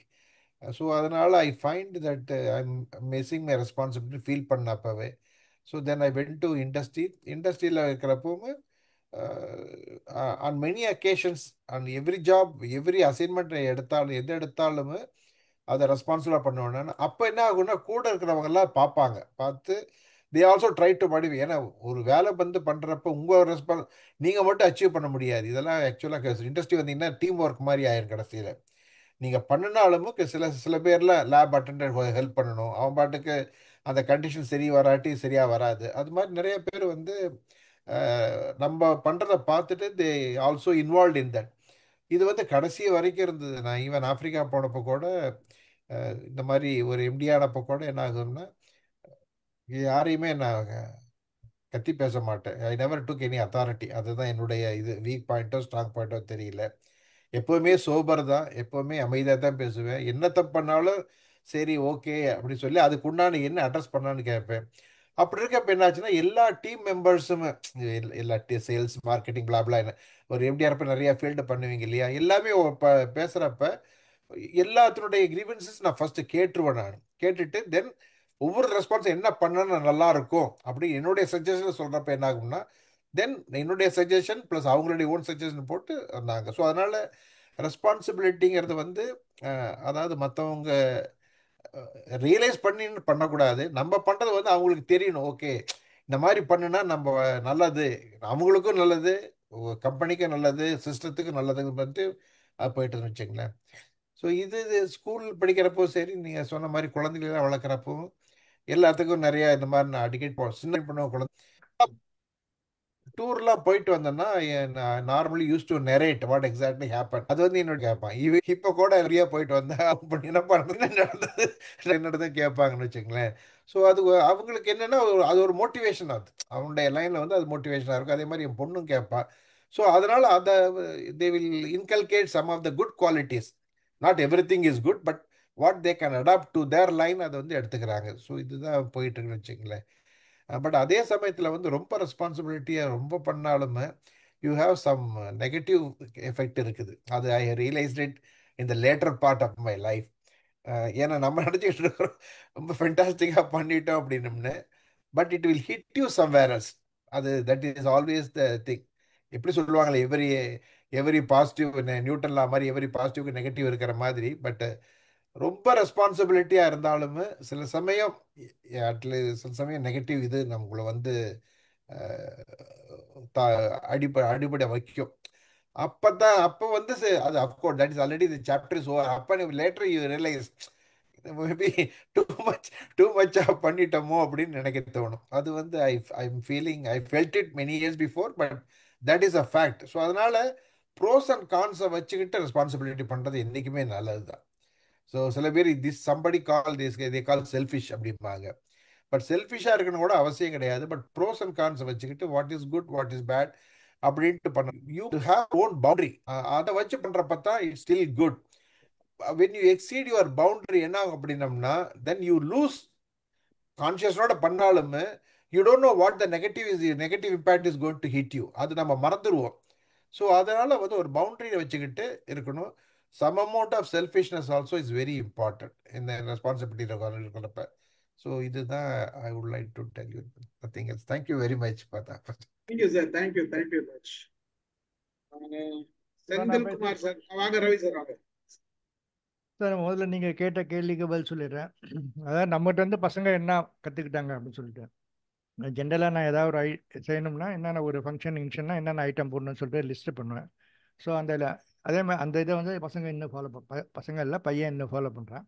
இந்த அக்கௌண்ட்ஸு நான் டெய்லி என்னென்ன சில எக்ஸ்பென்ஸ் ஆச்சு அப்படின்னு சொல்லிட்டு அக்கௌண்ட்ஸ் எழுதுகிற வழக்கம். ஸோ அதையும் வந்து இன்னும் ஃபாலோ பண்ணுறேன். அதே மாதிரி இந்த யூனியனில் கிளப்பில் இந்த மாதிரிலாம் செக்ரட்டரியாக இருந்தாலும் ஒரு ஃபங்க்ஷன் ஆர்கனைஸ் பண்ணால் என்னென்ன பண்ணோம் அப்படின்னு சொல்லிட்டு அதை லிஸ்ட் ஆஃப் ஐட்டம் இது பண்ணி இது பண்ணுறோம். ஸோ அதே இதெல்லாம் அந்த மாதிரி ஒரு இதை ஆர்கனைஸ் பண்ணால் என்னென்ன பண்ணோம் சார் லிஸ்ட் பண்ணி இதை ஆர்கனைஸ் பண்ணுறதுல மை சன் இஸ் ஃபாலோயிங் தட்டு. ஸோ பொறுப்புணர்வை பொறுத்த வரைக்கும் அதுதான்.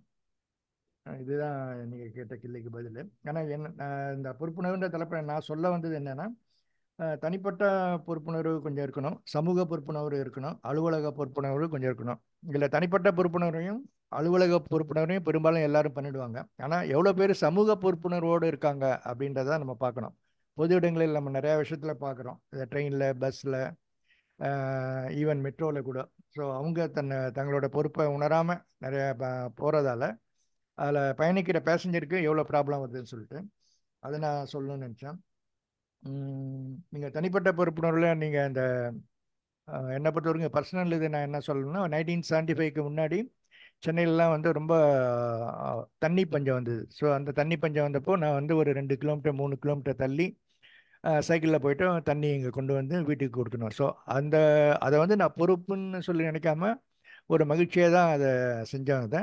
ஸோ அந்த மாதிரி கொண்டு வந்தெல்லாம் வீட்டில் கொஞ்சம் தண்ணி கொஞ்சம் பஞ்சம் இல்லாமல் இருந்தது. என்கிட்ட ஒரு 30 பேர் 40 பேர் ஒரு காலனியில் இருக்கணும். எங்கள் வீட்டை பொறுத்த வரைக்கும் எந்த ப்ராப்ளமும் இல்லாமல் இருந்தது. ஏன்னா அது மிட் நைட்டில் தான் போய் எடுத்துகிட்டு வரணும். 12 மணிக்கு மேலே தான் தண்ணி வரும். 12 மணிக்கு மேலே போயிட்டு தண்ணியை பிடிச்சிட்டு அதை எடுத்துகிட்டு வரணும். அந்த மாதிரி இது. இதான் சார் நான் சொல்ல நினைத்தது. ஓகே, நீங்கள் சொன்னதில் கவர் ஆச்சா என்னன்னு சொல்லி தெரியல. இருந்தாலும் நீ கேட்ட கேள்விக்கு பதில் சொல்லிட்டேன். தேங்க்யூ. Thank you sir, thank you. இந்த தண்ணி பஞ்சத்துல எல்லாருமே பொறுப்பா நடந்துக்கணும், இல்லைன்னா தண்ணி கிடைக்காது சார், வழி கிடையாது. வீட்லயும் வந்து நமக்கு தண்ணி பிடிக்கலன்னா நம்மள வறுத்து எடுத்துருவாங்க. அதனால வேற வழி கிடையாது. தண்ணி பஞ்சம் நேரத்துல அது நமக்கு என்னெல்லாம் எங்கெல்லாம் தண்ணி கிடைக்குன்னு பார்த்து போய் கொண்டு வர்றது ரெஸ்பான்சிபிலிட்டி தான். அது வேற வழி கிடையாது.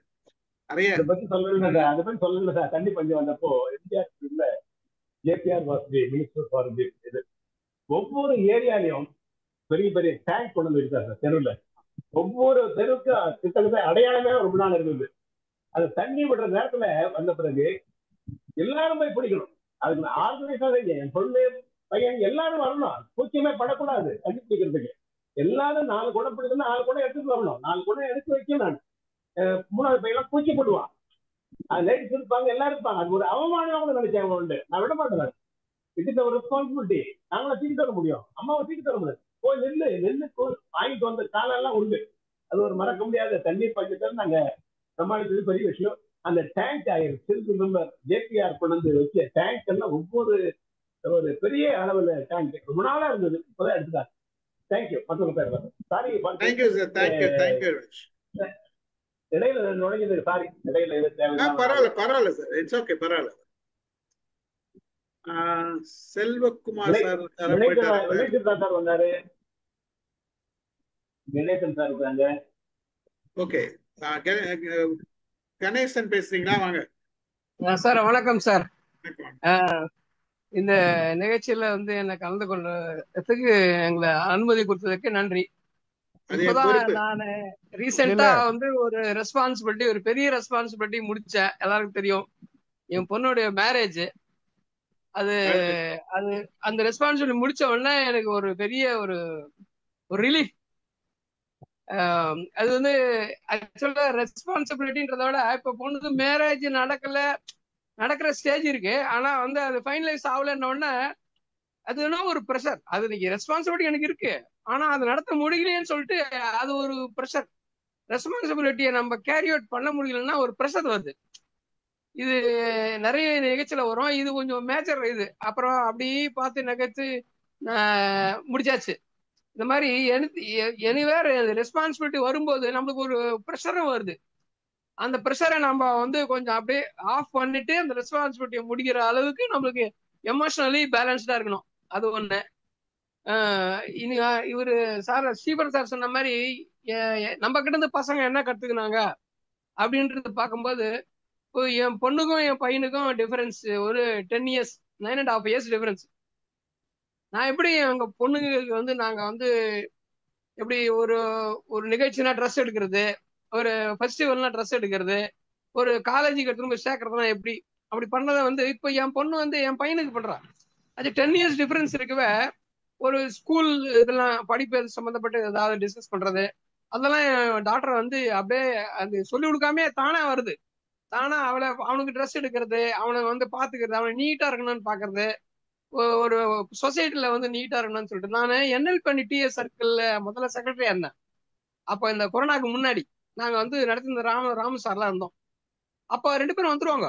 என் பொண்ணும் பையனும் வந்துடும். என் பையன் குட்டியா இருப்பான், ஓடி ஓடி சுத்தி வருவான். ஆனா என் டாக்டர் ரெஸ்பான்சிபிளா அந்த மெம்பர்ஸ் எல்லாம் வர வச்சு அவங்கள என்ட்ரி போட்டு அவங்கள ஸ்பீச்சுக்கு இது ரெடி பண்றது அதெல்லாம் பண்ணுவா என் டாக்டர். அதே மாதிரி என் பையனும் அது நான் அந்த ஸ்பீச் அந்த சின்ன வயசுல கொடுத்ததால தான் அவன் எதனா ஒண்ணு இப்போ எல்லா இடத்துலயும் அவன் ஸ்கூல்ல கூட அவன் பேசணும்னாக்கா எல்லாரும் அப்ரிசியேஷன், அவங்க பிரின்சிபல்ல இருந்து அப்ரிசியேஷன் வந்துடுது. நிதிஷ் நல்லா ஃபர்ஸ்ட் கிளாஸா பேசணும், இருக்கிறதுல டாப் ஆகணும் தான் அப்படின்ற மாதிரி. இப்போ ரீட் ஃபோர்ட்ல ஒரு நாள் ஒரு இது கொடுத்தாங்க. அப்போ கூட நிறைய கமெண்ட்ஸ் நல்லா பண்ணாங்க அப்படின்னு சொல்லிட்டு வினீத் சார் எல்லாம் பார்த்தாரு. ரொம்ப ஒரு இதா இது தானா சொல்ற மாதிரி நம்மளை பார்த்து அவங்க கத்துக்கிறாங்க. அது ஆட்டோமேட்டிக்கா நடக்குது. ப்ராசஸ் எப்படி நடக்குதுன்னு தெரியல, நடக்குதுலாம் அந்த மாதிரி இருக்குது. லைஃப்ல நான் சின்ன வயசுல இருந்து நான் ரெஸ்பான்சிபிளா இருந்திருக்கேன் என் ஃபேமிலிக்கு. என் சிஸ்டர் மேரேஜ் வரைக்கும் மேரேஜை நான் தான் ஃபைனலைஸ் பண்ணேன். ஐ மீன் நான் எங்க அப்பா அம்மாவுக்கு ஹெல்ப் பண்ணேன், அதெல்லாம் பண்ணேன். ஆனா ஓவர் ரெஸ்பான்சிபிலிட்டியா இருக்கும்போது நம்ம என்ன பண்றாங்க, நம்மளை சுத்தி இருக்க சொசைட்டியோ இல்ல ரிலேஷன்ஸோ நம்ம மேல சாஞ்சிடுறாங்க. நான் அதுல ஒரு பெரிய அடிபட்டேன். நான் வந்து எங்க அக்காவுக்கு வந்து மேரேஜ் எல்லாம் பண்ணி, எங்க அக்கா மேரேஜ் பண்ணி எல்லாம் பண்ணேன். அப்புறம் அந்த குழந்தை ப்ராசஸ் வந்தப்போ குழந்தைய தந்து வீட்டுல விட்டாங்க. அது அவன் அம்மாவை பொண்ணு இருந்தாங்க. ஆனா இதை நான் ஓவர் ரெஸ்பான்ஸ் குழந்தைங்கலாம் பேம்பர் பண்றது அந்த டாக்டர் கூடும்போது நான் இருந்ததால கடைசியில் என்ன பண்ணிட்டாங்க, எங்க அக்கா அந்த குழந்தைய வந்து எங்க அம்மா கிட்ட சொல்லி குழந்தைய எங்கிட்ட விட்டு போயிட்டான். நான் வந்து பேச்சுலர் அப்போ. ஆனா எங்க அம்மா அப்பா எங்க அண்ணன் மேரிடு, அவ பேச்சுலர், நான் இருக்குது. குழந்தைய வந்து இவன் பார்த்துப்பான்னு சொல்ற மாதிரி எங்க அம்மா கிட்ட சொல்லிட்டு, டைரக்டா சொல்ல என்கிட்ட சொல்லிட்டு விட்டு போயிட்டாங்க. அது என்னாச்சு, கொஞ்ச நாள்ல பொறுத்து குழந்தை வளர வாட் ஹேப்பன், எனக்கு மேரேஜ் ஆகும்போது ஒரு கிளாஷ் வந்தது, ஒரு ஃபேமிலி இது வந்தது, ஒரு குழந்தை ஒண்ணு வளருது அப்படின்ட்டு. லாஸ்ட்ல என்னாச்சு, அந்த மாதிரி சார்ந்ததால அந்த பையன் வந்து அவன் வளர முடியாத போயிடுச்சு. சரியா நல்லா ஒரு எஜுகேட்டிவா வளர முடியாத போயிடுச்சு. ஸோ எனக்கு அப்பதான் லைஃப்ல என்ன ரெஸ்பான்சிபிலிட்டி நம்ம எங்க எடுத்துக்கணுமோ அங்க எடுத்துக்கணும். மேல எல்லாத்தையும் நம்ம மேல டெபெண்ட் ஆயிட்டாக்கா அவங்களுக்கு நம்மளுக்கும் வந்து ஏணி வந்து நம்ம மேல சாஞ்சிற மாதிரி ஆயிடும். அது நான் என்னோட லைஃப்ல நான் அனுபவிச்சேன். அது ஆக்சுவலா முக்கியமா அது சொல்லணும்னு தான் இது ஒரு முக்கியமான பாயிண்ட் நான் நினைக்கிறேன். ரெஸ்பான்சிபிலிட்டி எங்க ரெஸ்பான்சிபிலிட்டி எடுத்துக்கணும். ஒரு குரூப் இருக்கு, ஒரு சொசைட்டி இருந்தா ரெஸ்பான்ஸ் எடுத்துக்கணும். ஆனா ஓவர் ரெஸ்பான்சிபிலிட்டி எடுத்தனா அங்க நம்ம வந்து உஷாரா இருக்கணும். இல்லைன்னா தே டிபெண்ட் ஆன் அஸ். ஆபீஸ்ல கூட அப்படிதான். நீங்க ரொம்ப ஒர்க் பண்ணீங்க வச்சுங்களேன், கடைசியில் என்ன பண்ணா எல்லா ஒர்க்கும் கொடுத்துரும், கணேசன் பார்த்துப்பாரு அப்படின்றாங்க. அப்போ நம்ம வந்து சஃபரர் ஆயிடும். அது ஒரு முக்கியமான பாயிண்ட் நான் இங்க ரெக்கார்ட் பண்ண விரும்புறேன். அதர் திங்ஸ் வந்து ரெஸ்பான்சிபிலிட்டி இருக்கிறது நல்லதுதான். அப்புறம் வந்து மற்றவங்களுக்கு உதவியா இருக்கிறது நல்லதுதான். ரெஸ்பான்சிபிலிட்டி ஒரு சீதரசா சொன்ன மாதிரி கடைசி வரைக்கும் லைஃப் கடைசி வரைக்கும் நம்மளுக்கு ரெஸ்பான்சிபிலிட்டி இருக்குதான் செய்யும். லைஃப்க்கு லேர்னிங் வந்து அண்டர்கோயிங் ப்ராசஸ்னாக்கா அதே மாதிரி ரெஸ்பான்சிபிலிட்டி லைஃப் ஃபுல்லா வந்து இருக்கும். கடைசி வரைக்கும் நம்ம ரெஸ்பான்சிபிலிட்டி ஏதாவது ஒரு ஏரியால நிறைய இருக்கு. இப்போ என் ஒய்ஃப் என்ன பண்றானோ அதை என் டாக்டர் பண்றான். இப்போ நான் வந்து ஒரு டயட்டா ஃபாலோ பண்ணுன்றது எனக்கு பண்ணி கொடுப்பாங்க எங்க ஒய்ஃப். என் ஒய்ஃப் இல்லாத சமயத்துல என் டாக்டர் வந்து கரெக்டா எனக்கு டயட்டா கரெக்டா பார்த்துப்போம். கரெக்டா டயட் அப்பா ஃபாலோ பண்றாரா, இது பண்றாரா அப்படின்றதெல்லாம் கொஞ்சம் ரெஸ்பான்சிபிளா பார்த்துப்பாரு. ஓவர் ரெஸ்பான்சிபிலிட்டியா வந்து பண்ணுவா. இதெல்லாம் வந்து learn themselves by our actions. நல்ல ஒரு டாபிக் தான் அது. Thank you sir. Good good, thank you. Sir Ganesan வந்து ஒரு முக்கியமான பாயிண்ட் இதில் சொன்னார். அது ரெஸ்பான்சிபிலிட்டி வந்து ஓவர் ரெஸ்பான்சிபிலிட்டி வந்து எக்ஸ்ப்ளாய்டேஷனுக்கு போயிடுது அப்படின்னு சொல்லிட்டு. எஸ்பெஷலி வந்து சொந்தத்தில் இது இந்த மாதிரிலாம் நடக்கும்.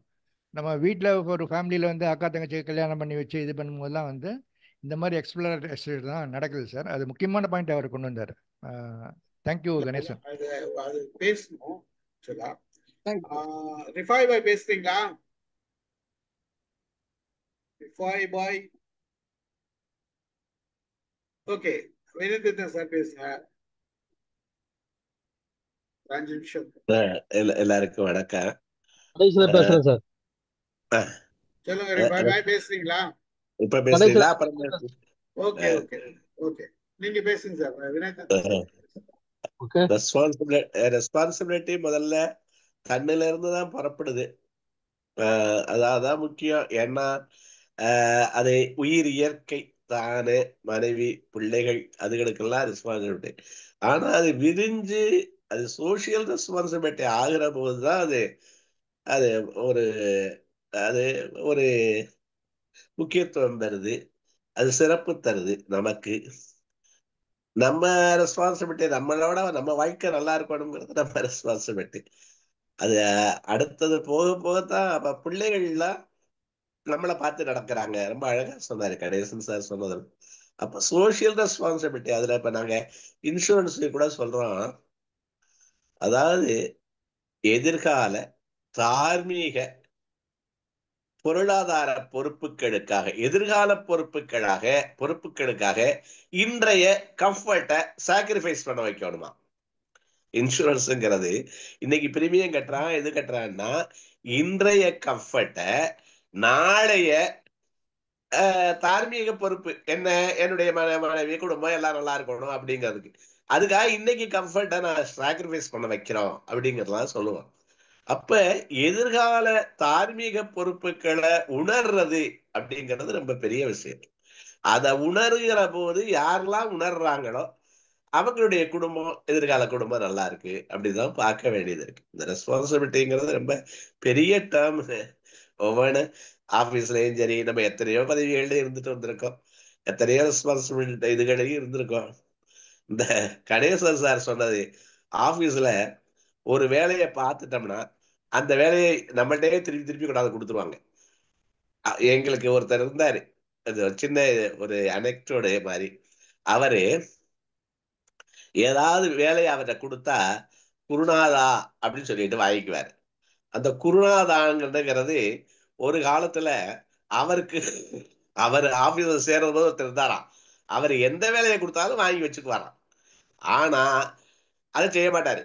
கடைசியில வேலை கொடுத்தவன் போய் அவனை கெஞ்சி கூத்தாடி அந்த ஃபைலை வாங்கினாதான் முடியும். அப்ப இவர் அந்த குருநாதான்னு சொல்லிட்டாருன்னா இவர் இந்த வேலையை செய்ய மாட்டாருன்னு தெரியும். அதனால நாங்க ரொம்ப யோசிச்சா அவர்கிட்ட கொடுக்குறது.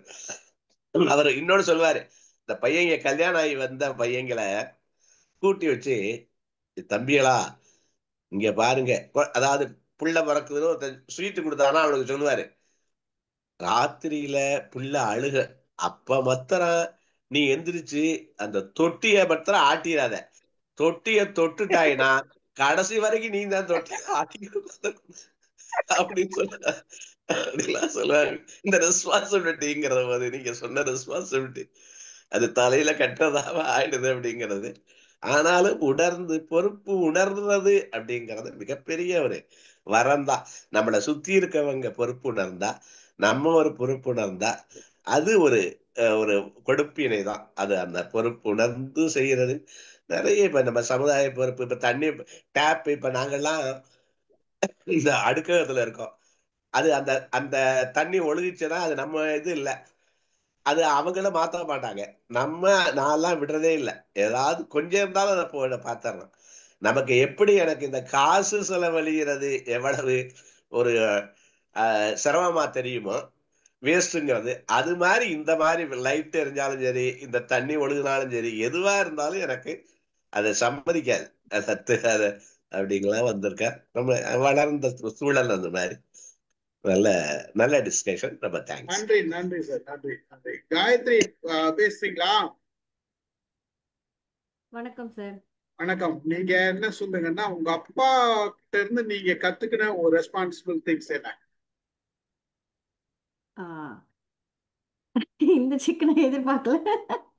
Yes sir. ஆனா முக்கியம், எங்க அப்பா கிட்ட இருந்து பொறுப்புணர்வு என்ன எதிர்பார்க்கறேன்னா, ஒரு குழந்தைங்கள, அவங்களோட பசங்களை அவங்களுக்கு நல்லது எது அப்படிங்கிறது அந்த தோரணையில எப்படி வளர்க்கறது அப்படிங்கிறத நான் கத்துக்கிட்டேன். ஏன்னா எனக்கு இன்னமும் எனக்கு ஆச்சரியப்படுற ஒரு விஷயம், ஒரு கிராமத்துல பிறந்த மனுஷன், ஒரு பியூசி படிச்சவர், அதுக்கப்புறம் சேலம் வந்தாரு, எப்படி இப்படி இப்போ நான் அந்த அளவுக்கு வளர்ந்துருக்கேனான்னு தெரியல, எப்படி இப்படி அவரால் வளர்க்க முடிஞ்சது ஒரு பொறுப்புணர்வோடு அப்படின்னு. ஏன்னா சமுதாய பொறுப்புணர்வோடு எங்களை வளர்த்துருக்காரு, ஒரு தனி மனித பொறுப்புணர்வோடு என்னை வளர்த்துருக்காரு. தனி மனித பொறுப்புனா எப்படி சொல்றேன்னா, சின்னதுல இருந்தே அது சின்ன சின்ன விஷயம் தான், ஆனா அது எனக்கு இப்ப பார்க்கும்போது ஒரு பெரிய விஷயம். உன்னோட சாப்பிட்டுட்டு நீ அந்த தட்டை நீ கழுவி வச்சுக்கணும் அப்படின்னு எனக்கு விவரம் தெரிஞ்சப்ப சொன்ன ஆரம்பிச்சாரு. அதே மாதிரி உன்னோட ட்ரெஸ்ஸை நீ துவைச்சிக்கணும் அப்படின்னு சொன்னாரு. ஸோ இது வந்து சின்ன சின்ன விஷயம் தான், ஆனா இன்னைக்குமே நான் எங்கே போனாலும் என்னோட தட்டை நான் வாஷ் பண்ணுவேன். அவங்க சொல்லுவாங்க டிஷ் வாஷருக்கு வேணான்னாலும் நான் சும்மாவாவது கழுவி வச்சுறேன், எச்சோட வைக்கக்கூடாது, நீங்க கழுவிக்கோங்க அப்படின்னு நான் சொல்லிடுவேன். ஏன்னா எனக்கு அது அவங்க எடுக்கிறது எனக்கு கஷ்டமா இருக்கும். இந்த விஷயம் படிப்பு விஷயத்தை பொறுத்த வரைக்கும் அவர் வந்து அதே மாதிரி +2 வரைக்கும் வந்து என்ன ரொம்ப ஸ்ட்ரிக்டா வளர்த்தாரு. அப்பெல்லாம் வந்து ரொம்ப கஷ்டமா இருக்கும், ஏன் எனக்கு படிச்ச அப்பா அம்மா கிடைச்சாங்க, எல்லாரும் ஜாலியா இருக்காங்க அப்படின்னு சொல்லிட்டு. ஆனா அவர் வந்து 12வது வரைக்கும் என்னை ரொம்ப ஸ்ட்ரிக்டா எல்லாமே சொல்லி கொடுத்து எல்லாம் பண்ணி வளர்த்தாரு. காலேஜுக்கு அப்புறம் நீ எதுவுமே கேட்க மாட்டாரு. எனக்கு ஆச்சரியமா இருக்கும், நான் வந்து ஏன் என்னை கேட்கறது இல்ல, இப்பெல்லாம் நான் எக்ஸாம் எப்படி எழுதுறேன் என்ன படிக்கிறேன்னு கேட்கறது இல்லை அப்படின்னாரு. அப்ப நீ சின்ன பொண்ணு, நீ உனக்கு நான் சொல்லித்தர வேண்டி இருந்துச்சு, இப்போ உனக்கு எல்லாமே தெரியும், நீ ஏன் சரியா பண்ணுவ நம்பிக்கை அப்படின்னு சொல்லிட்டு. அதே மாதிரி அவர் வளர்ப்பு மேல வச்ச நம்பிக்கை எனக்கு இன்னமும் ஆச்சரியமா இருக்கும். என்னன்னா நான் கூட அப்படி இல்லை. இப்போ நாங்களாம் ஃபீல்ட் ட்ரிப் போவோம், யூஜி படிக்கும் போதுல இருந்து எல்லாரோட அப்பா அம்மாவும் வந்து அட்வைஸ் பண்ணுவாங்க, ஏதாவது சொல்லுவாங்க. ஆனால் எங்கள் அப்பா எனக்கு எதுவுமே சொன்னது கிடையாது. ஆனால் நான் பொறுப்பாக தான் இருந்திருக்கேன். அதே மாதிரி மேரேஜ் அப்படின்னு வரும்போதும் எனக்கு எந்த அட்வைஸுமே சொல்லலை. இப்பதான் நான் பேசும்போது சொல்லுவாரு, உனக்கு சொல்ல தேவையில்ல, உனக்கு தெரியும்னு என்னை பத்தி அந்த புரிதல் ஒண்ணு இருக்குல்ல, யாரு எப்படி என்ன ஒரு பிரச்சனையை ஹேண்டில் பண்ணுவாங்கன்னு அவர் புரிஞ்சு வச்சிருக்காரு. காயத்ரி இந்த தப்பு பண்ணுமா பண்ணாதா, இதை செய்யுமா இதை செய்யாதா அப்படின்னு. அந்த மாதிரி இந்த மாதிரி பொறுப்புணர்வுகள் ஒரு குடும்பத்தை, அதே மாதிரி ஒரு குடும்பத்துலனா நம்மளே இறங்கி போயினாலும் யார்கிட்டையும் பேசணும். அதுவுமே ஒரு பொறுப்பு தான். ஒரு குடும்பத்தை வந்து இப்போ எங்க அப்பா பார்த்தீங்கன்னா, யாராவது சண்டை போட்டுக்கிறாங்க ரெண்டு சொந்தக்காரங்க அப்படின்னா, அவங்க பேசிக்கிறதே இல்லை அப்படின்னா, கல்யாணத்துக்கு பத்திரிக்கை வைக்க எங்க வீட்டுக்கு வந்தாங்கன்னா, அவங்கள எப்படியாவது கன்வின்ஸ் பண்ணி ஆட்டோ பிடிச்சி காரை பிடிச்சிட்டு வா நீ வா நான் வரேன் வான்னு கூட்டிட்டு போய் உங்களுக்கு பத்திரிக்கை வைக்க வச்சிருவாரு. ஸோ இந்த மாதிரி இன்னும் நிறைய சொல்லலாம். டைம் கருதி இதை நான் சொல்லியிருக்கேன் sir. Thank you thank you thank you thank you. இப்போ சார் இதை தாண்டி வேற பொறுப்புணர்வுகள் சொல்லணும்னு ஆசைப்படுறேன். அப்புறமா பேசணுமா சார்? சொல்லுங்க. நான் சார் அதான் சொல்றேன். இல்ல சார், ஓகே. அப்ப அது வேண்டாம், சமுதாயமா நம்மளுக்கு அது வேண்டாம். அதை பத்தி ஓ முதல்ல நம்மள பார்த்துக்கோ, அதுக்கப்புறம் சமுதாயத்துக்கு போ. கரெக்ட். சரி, இதுல வந்து யாரெல்லாம் நம்ம பொறுப்பா பிள்ளைங்களை ஸ்கூலுக்கு சேர்க்கும் போதோ காலேஜ் சேர்க்கும் போதோ அப்பா அம்மா 2 பேரும் போயிருக்கோம், இல்ல அப்பா மட்டும் போயிருக்கோம், இது அம்மா மட்டும் அமுச்சு வச்சிருக்கோம். சொல்லுங்க நாங்க லதா 2 மேடம். பேரும் போனோம் சார், 2 பசங்களுக்கும். காலேஜ் சேர்க்கிற வரைக்கும், ஸ்கூல் போற காலேஜ் வரைக்கும். எல்லாத்துக்கும். ம். ஓகே, சொல்லுங்க சார். எங்க வீட்ல வந்து சார் நான் இது இப்படி சொல்லலாம். எங்க வீட்ல 2 பேருமே குடும்பமாவே எல்லாத்துக்கும் கான்வெகேஷன்ல இருந்து ஃபீல்ட் ட்ரிப் அனுப்புறதுல இருந்து எல்லாத்துக்குமே கூட வருவாங்க. சரிங்க, ஓகே. சொல்லுங்க sir, Chakrapani sir sir. Sir நான் என் பிள்ளைகளை வந்துட்டு எல்கேஜில சேர்த்ததுல இருந்து அவங்க காலேஜ் முடிச்சு வர வரையிலும் நான் கூட இருந்து எல்லாத்தையும் செய்தேன். இன்னும் சொல்ல சரிங்க போனா அவங்க வேலைக்கு சேர வரைக்கும் கூட கேம்பஸ் செலெக்ஷன் செலக்ட் ஆகி போய் வேலைக்கு சேர பார்த்து கூட போய் இடம் பார்த்து கொடுத்து ஆமா, கடைசி வரைக்கும் என் நாங்க பொறுப்பை கூட. நிறைவேற்றேன் சார். சரிங்க சரிங்க சரி, ஓகே. கோபால்ராஜன் சார் எதுனா சொல்லுமா? இல்லை சார், நானும் பள்ளி சேர்க்கறதுல இருந்து காலேஜ் சேர்க்கறதுல இருந்து கூட இருந்து 2 பேருமே போய் சேர்த்துருக்கோம். அது ஒரு பொறுப்பான ஒரு நிகழ்வுகள் அப்படின்னே சொல்லலாம். வேற யாருண்ணா? கணேசன் சொல்றீங்களா? சார் என்ன சார்? உங்க பேர் தானே கணேசன்? ஆமா சார். சார் நாங்க எல்கேஜி இது சார் சொன்ன மாதிரி எல்லாத்துக்கும் நானும் ஒய்ஃபும் போவோம் சார். ஈவன் கான்வெகேஷன் என் டாக்டருக்கெல்லாம் அவங்க பாட்டி தாத்தாலாம் கூட்டிட்டு போனோம். சரி நாங்க நாங்க கூட. பாட்டி தாத்தா, ஆமா பாட்டி தாத்தாலாம் கூட்டிட்டு போனோம். சரி, ஓகே. ஜென்ஸுக்கெல்லாம் ஒரு கேள்வி. யாரோட மனைவிக்கெல்லாம் சினிமா பார்க்கறதுக்கு ஆசை நம்ம தவறாத கூட்டிட்டு போயிருக்கோம்? சினிமா பாக்குறதுக்கு ஆசை நம்ம தவறாத கூட்டிட்டு போயிருக்கோம். நான் கூட்டிட்டு போயிருக்கேன் சார். நாங்களாம் அடிக்கடி போவோம். எவ்வளவு ஏன்னா ஃப்ரீக்வெண்டா உங்களுக்கும் பிடிக்கும் இல்ல சார்? எவ்வளவு ஃப்ரீக்வெண்டா போவீங்க? எவ்வளவு ஃப்ரீக்வெண்டா போவீங்க?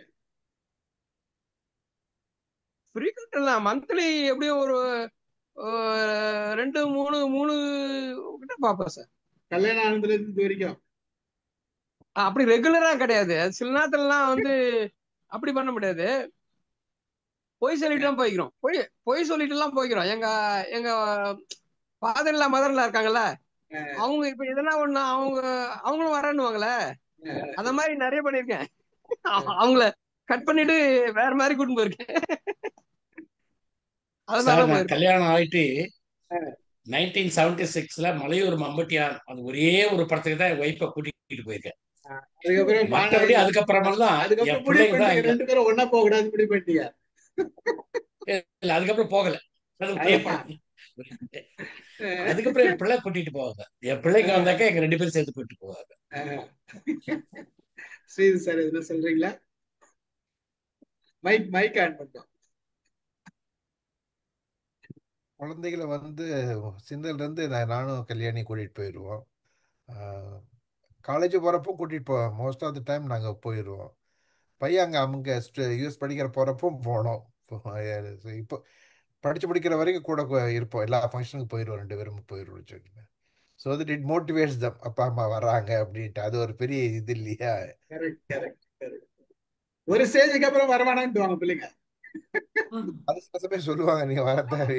நீங்க வராதீங்க, நாங்க பாத்துக்கிறேன்னுவாங்க. ஃப்ரெண்ட்ஸோட போறோம். மேடம் வராங்க, வாங்க. என்ன கேள்வி தெரியுமா அந்த மேடம்? சார் எங்க எங்க வீட்ல எப்படி தெரியுமா சார், எங்க ஹஸ்பண்டுக்கு தான் ரொம்ப பிடிக்கும் சினிமா. சினிமா பாரு, நான் சில இதுக்கு நிறைய இதுக்கு போவேன், சில இதுக்கு போக மாட்டேன். போர் அடிக்குது, நான் வரலன்றேன். அது மாதிரி எங்க வீட்ல. அமுதா மேடம் சொல்லுங்க.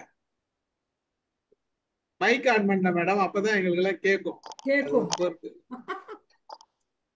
சார் சினிமா போறது தானே சார், அது சினிமா ஒண்ணும் அந்த அளவுக்கெல்லாம். இல்ல. வேற என்ன சார் கேட்டீங்க?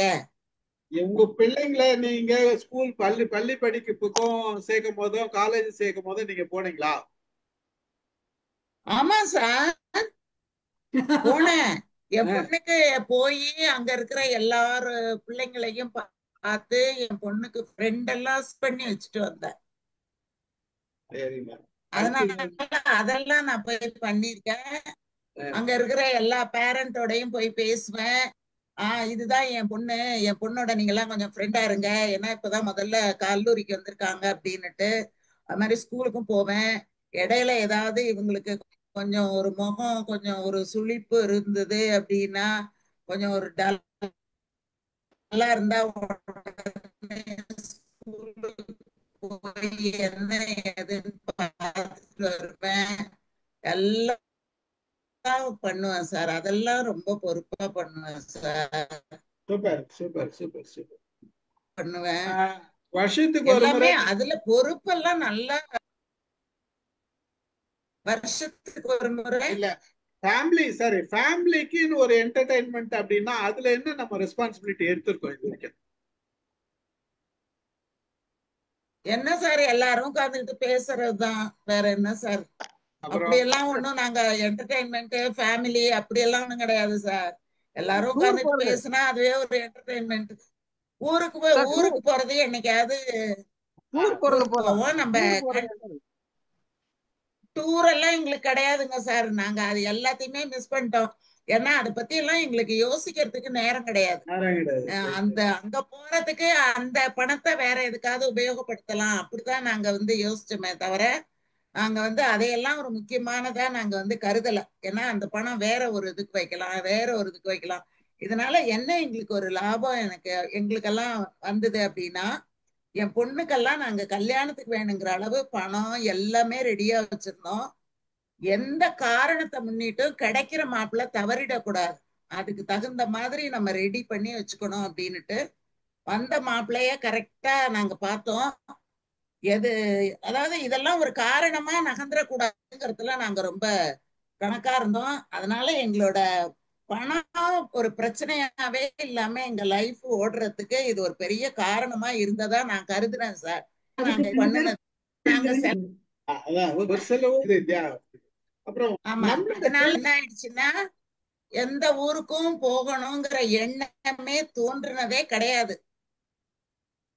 அது எப்பயாவது தவறி போய் ஏதாவது ஒரு ஊருக்கு ஒரு நிர்பந்தமா போற மாதிரி இருந்தா கூட என்ன தோணும்னா, எங்க இவ்வளவு பணம் செலவு பண்ணி சுத்தினாலும் நம்ம வீட்டுல தானே உட்காரணும், அதுக்கு என்னத்துக்கு இவ்வளவு பணத்தை செலவு பண்ணிட்டு சுத்திட்டு உட்கார்றது அப்படின்னு தோணும்.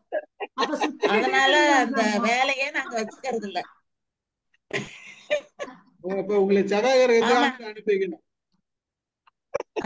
ஊருன்னா எங்க அம்மா உங்களை சதாகரத்துக்கு அனுப்பிக்கணும் மேடம். என்னையவா? நான் போகவே மாட்டேன் சார். நான் மாட்டேன் சார். நீங்க எல்லாரும் திட்டுவீங்க. இந்த வில்லியம்ஸ் எல்லாம் போனாங்க பாருங்க, சுனிதா வில்லியம்ஸ் எல்லாம். அப்ப நான் நினைச்சுக்குவேன், நம்ம ஊர்ல இவ்வளவு சொந்த பந்தம் கிடக்கு, வேலையை விட்டுட்டு இந்த அம்மா ஒண்டியா போய் மேல உட்கார்ந்து கிடக்குறாரு அப்படின்னு நினைச்சுக்குவாங்க.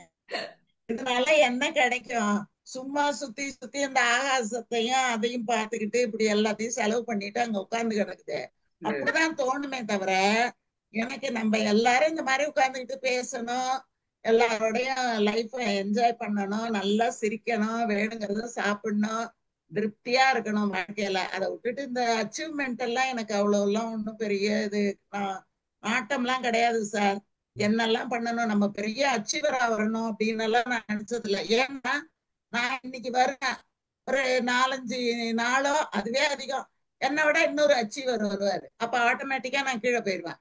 அது என்னத்துக்கு அவ்வளோ கஷ்டப்பட்டு அதை போய் அச்சீவ் பண்ணிட்டு அது அப்புறம் நம்ம இருந்த இடம் தெரியாம பார்த்தத விட இருக்கிறதுல என்ன அச்சீவ்மெண்ட் அதை பார்த்துக்கிட்டு இருப்போம். அப்படிதான் நான் இருந்திருக்கேன் இது வரைக்கும்.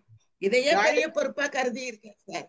இந்த கான்செப்ட் ஆமா ஒவ்வொருத்தருக்கும் ஒரு மாதிரி இருக்கும். ஆமா ஏன்னா ஆமா எல்லாருமே என்னோட லைஃப் எல்லாருமே சொல்லுங்க, எல்லாருமே விட்டுட்டாங்கன்னா அப்புறம் இந்த இந்த இந்த எக்ஸ்பெடிஷன்ஸ் இதெல்லாம் யாரு பண்றது? ரிசர்ச்சரா யார் பண்றது? அதனால ஒவ்வொருத்தரும் ஆமா ஆமா அது family ஆமா situation ஆமா அது நான் நான் இல்ல ஒவ்வொருத்தருக்கும் ஒவ்வொரு சிச்சுவேஷனும் இருக்கும்ல சார். நான் ஒண்ணும் சொல்லல சார்.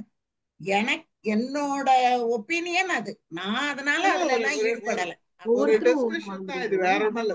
இதுதான் காயத்ரி ஏதோ சொல்ல வந்தாங்க. சார் எனக்கு குடும்பத்து பொறுப்புணர்வுன்றது ட்ரிப்பு போகிறது ஓகே, அதுவும் ஓகே, முடிஞ்சவங்க அது போகலாம். குறைஞ்சபட்சம் ஒரு ஃபேமிலி ஃபங்க்ஷன் அட்டன் பண்ணுறதே ஒரு குடும்பத்தில் எல்லாத்தையும் பார்க்கறது பேசுறது ஒரு பொறுப்புணர்வு தான். அதுக்கப்புறம் சில இடங்களில் நம்ம அட்லீஸ்ட் இந்த விசேஷத்தை முன்னிட்டாவது இந்த ரசபாசங்கள் இந்த இது விஷயங்கள்லாம் பிரச்சனைகளெல்லாம் விட்டு இறங்கி போய் நம்ம இதுக்காகவாவது நம்ம பேசுவோம், இதுக்காகவாது போய் பத்திரிக்கை வைப்போம், சரி இதுக்காகவாது போவோம் அப்படின்னு இறங்கி, இதுவே ஒரு ஒரு பொறுப்புணர்வு தான் நான் நினைக்கிறேன். அமுதாம்மா நீங்க சொல்றீங்கல்ல எதுக்கு சுனிதா வில்லியம்ஸ் இப்படி எல்லாம் போனாங்கன்ட்டு, உங்களது கூட நீங்க யூடியூப்ல அழகா ஏதோ ஒரு தடவை ஒரு தடவை ஒன்று போடுறீங்க. இன்னொருத்தங்க நினைக்கலாம் இதெல்லாம் என்ன பெரிய விஷயம், இதெல்லாம் யாருக்கு தெரியாது, இது எதுக்கு போட்டுக்கிட்டு அப்படின்னு இன்னொருத்தங்க அப்படி கூட நினைக்கலாம். ஆனா நமக்கெல்லாம் பிடிச்சிருக்கு. நீங்க புக் எழுதினா கூட யார் படிக்க, நீங்க புக்கு கிடையாதுமா, நம்ம புக் எழுதினா கூட யார் படிக்கிறோம் சொல்றது கூட ஆள் இருக்கு. சார் இது சரியான போட்டி. அவங்க இவங்க டூரை பத்தி பேசுறாங்க, இவங்க அவங்க யூடியூப் பத்தி பேசுறாங்க. சரியான போட்டி. என்ன நினைக்கிறேன்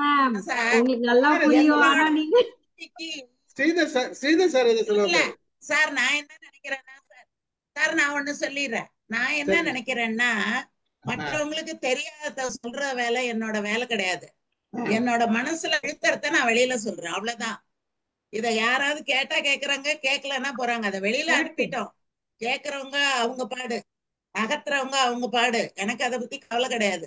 நான் அதை படிச்சு வச்சிருக்கேன். படிச்சு வச்சத நான் சொல்லிட்டு இருக்கேன். அதனால எனக்கு என்ன ஆகுது அப்படின்னா, நிறைய படிக்கிறதுக்கு வாய்ப்பு, தேவையில்லாத கவலைகள் கிடையாது, நேரம் போகலையேங்கிற வருத்தம் கிடையாது, டிராமா பார்த்துக்கிட்டு உட்காந்துக்கிட்டு மனசை டென்ஷன் ஆக்கிக்கிறது கிடையாது. உங்களை மாதிரி நல்ல நண்பர்கள் எனக்கு கிடைக்கிறதுக்கு அது ஒரு பெரிய வாய்ப்பா இருக்கு.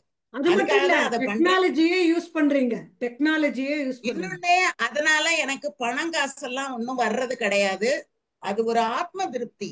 நம்ம இருக்கிற வரைக்கும் எதையோ ஒண்ணு நான் ஒரு விஷயத்த சொல்லுவோம். சில பிள்ளைங்க என்ன இலக்கணம் எனக்கு சொல்லி கொடுங்கன்னு கேட்கும்போது என்னோட வீடியோ அனுப்புறது எனக்கு ரொம்ப வசதியா இருக்கு. இன்னுமே நான் பிள்ளைங்களுக்கு சொல்லி கொடுக்குற வேலையை பண்ணிட்டு இருக்கேன். தெரியாத 6 மாசம் மகதா ராம யாருக்காங்க எல்லாரும் கேக்குற, அதனால தெரியாதா என்ன? எல்லாருக்கும் தெரியும். ஆனாலும் தெரிஞ்சதையே தெரிஞ்சுக்கிறதுல எல்லாருக்கும் ஒரு ஆர்வம் இருக்கும். இவங்க எந்த முறையில அதை சொல்றாங்கன்னு தான் பாப்பாங்க. மற்றபடி தெரியாத விஷயங்கள்னு உலகத்துல எதுவுமே கிடையாது. எல்லாம் தெரிந்த விஷயங்கள் தான். அத ஒவ்வொரு குரல் வழியா டூர் போனோம் வச்சுக்கோங்க அமுதம்மா, அங்க ஜனங்க எப்படி இருக்காங்க, என்ன மாதிரி சாப்பிடுறாங்க, என்ன மாதிரி பழகுறாங்க. இல்ல நம்ம சப்ஜெக்ட் விட்டுட்டு போறோம், வெளியில போறோம். சப்ஜெக்ட் விட்டுட்டு வெளியில போறோம், வேண்டாம், கொஞ்சம் சப்ஜெக்டோட போவோம். இப்போ அடுத்த கேள்வி இப்ப நம்ம பொறுப்புகள் பத்தி, ரெஸ்பான்சிபிலிட்டி பத்தி நிறைய பேசணும். எந்தெந்த இடத்துல கல்யாணிய பேச சொல்லுங்க. வந்தாச்சு.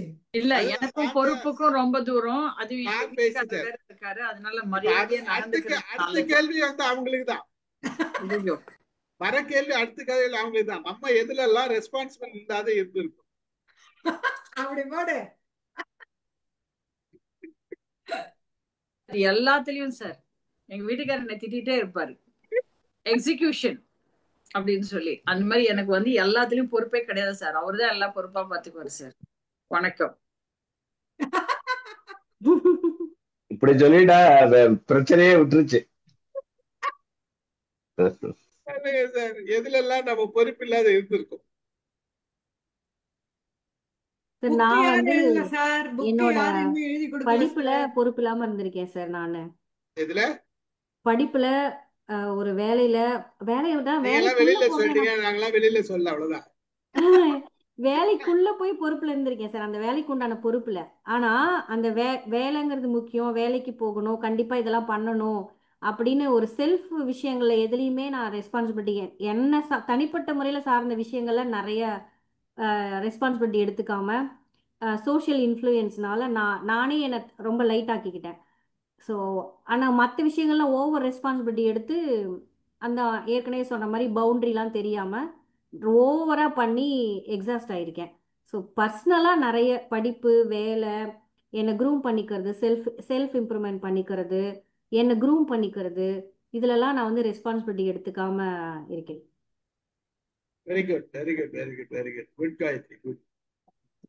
வேற யாராச்சும் பொறுப்பு இல்லாத, நம்ம இந்த இடத்துல நான் பொறுப்பு இல்லாத இருந்திருக்கேன், அதாவது என்னோட ரெஸ்பான்சிபிலிட்டியை நான் எடுத்துக்கல. சார் நான் சொல்றேன் சார், நான் சொல்லுங்க. ஃபினான்ஸ் ரெஸ்பான்சிபிலிட்டியே எடுத்துக்கல சார். எங்க ஹஸ்பண்டுக்கு அது வருத்தம். ம். அதுக்கு காரணம் என்னன்னா, அவர் அளவுக்கு பர்ஃபெக்ஷனா என்னால முடியாது. அந்த லைன்ல அவர் ரொம்ப பர்ஃபெக்ஷன், அவரோட என்னால போட்டி போடவே முடியல. அதனால நான் விட்டுவிட்டேன் டோட்டலா. ஆனா அது இது அவரு வருந்தத்தக்க செய்தி. கணக்கு ப்ரொஃபசர் வந்து இதுல ஃபைனான்ஸ் பக்கமே நான் போலன்றது வருந்தத்தக்க the செய்தி தான். reason behind is அவர் வந்து கணக்குன்னா கணக்கு தான் நான் ஒத்துக்கிறேன். ஆனாலும் நான் படிக்கிறதுங்கிறது வேற டைப் ஆஃப் கணக்கு. இது என்னால பண்ண முடியும். பட் அவர் வந்து அவருடைய கேள்விக்கு என்னால பதில் சொல்ல முடியும். அதனால நீயே பண்ணுப்பா அப்படின்ட்டு. சூப்பர். வேற யாராச்சும்? சார் வாங்க, கணேசன் சொல்லுங்க.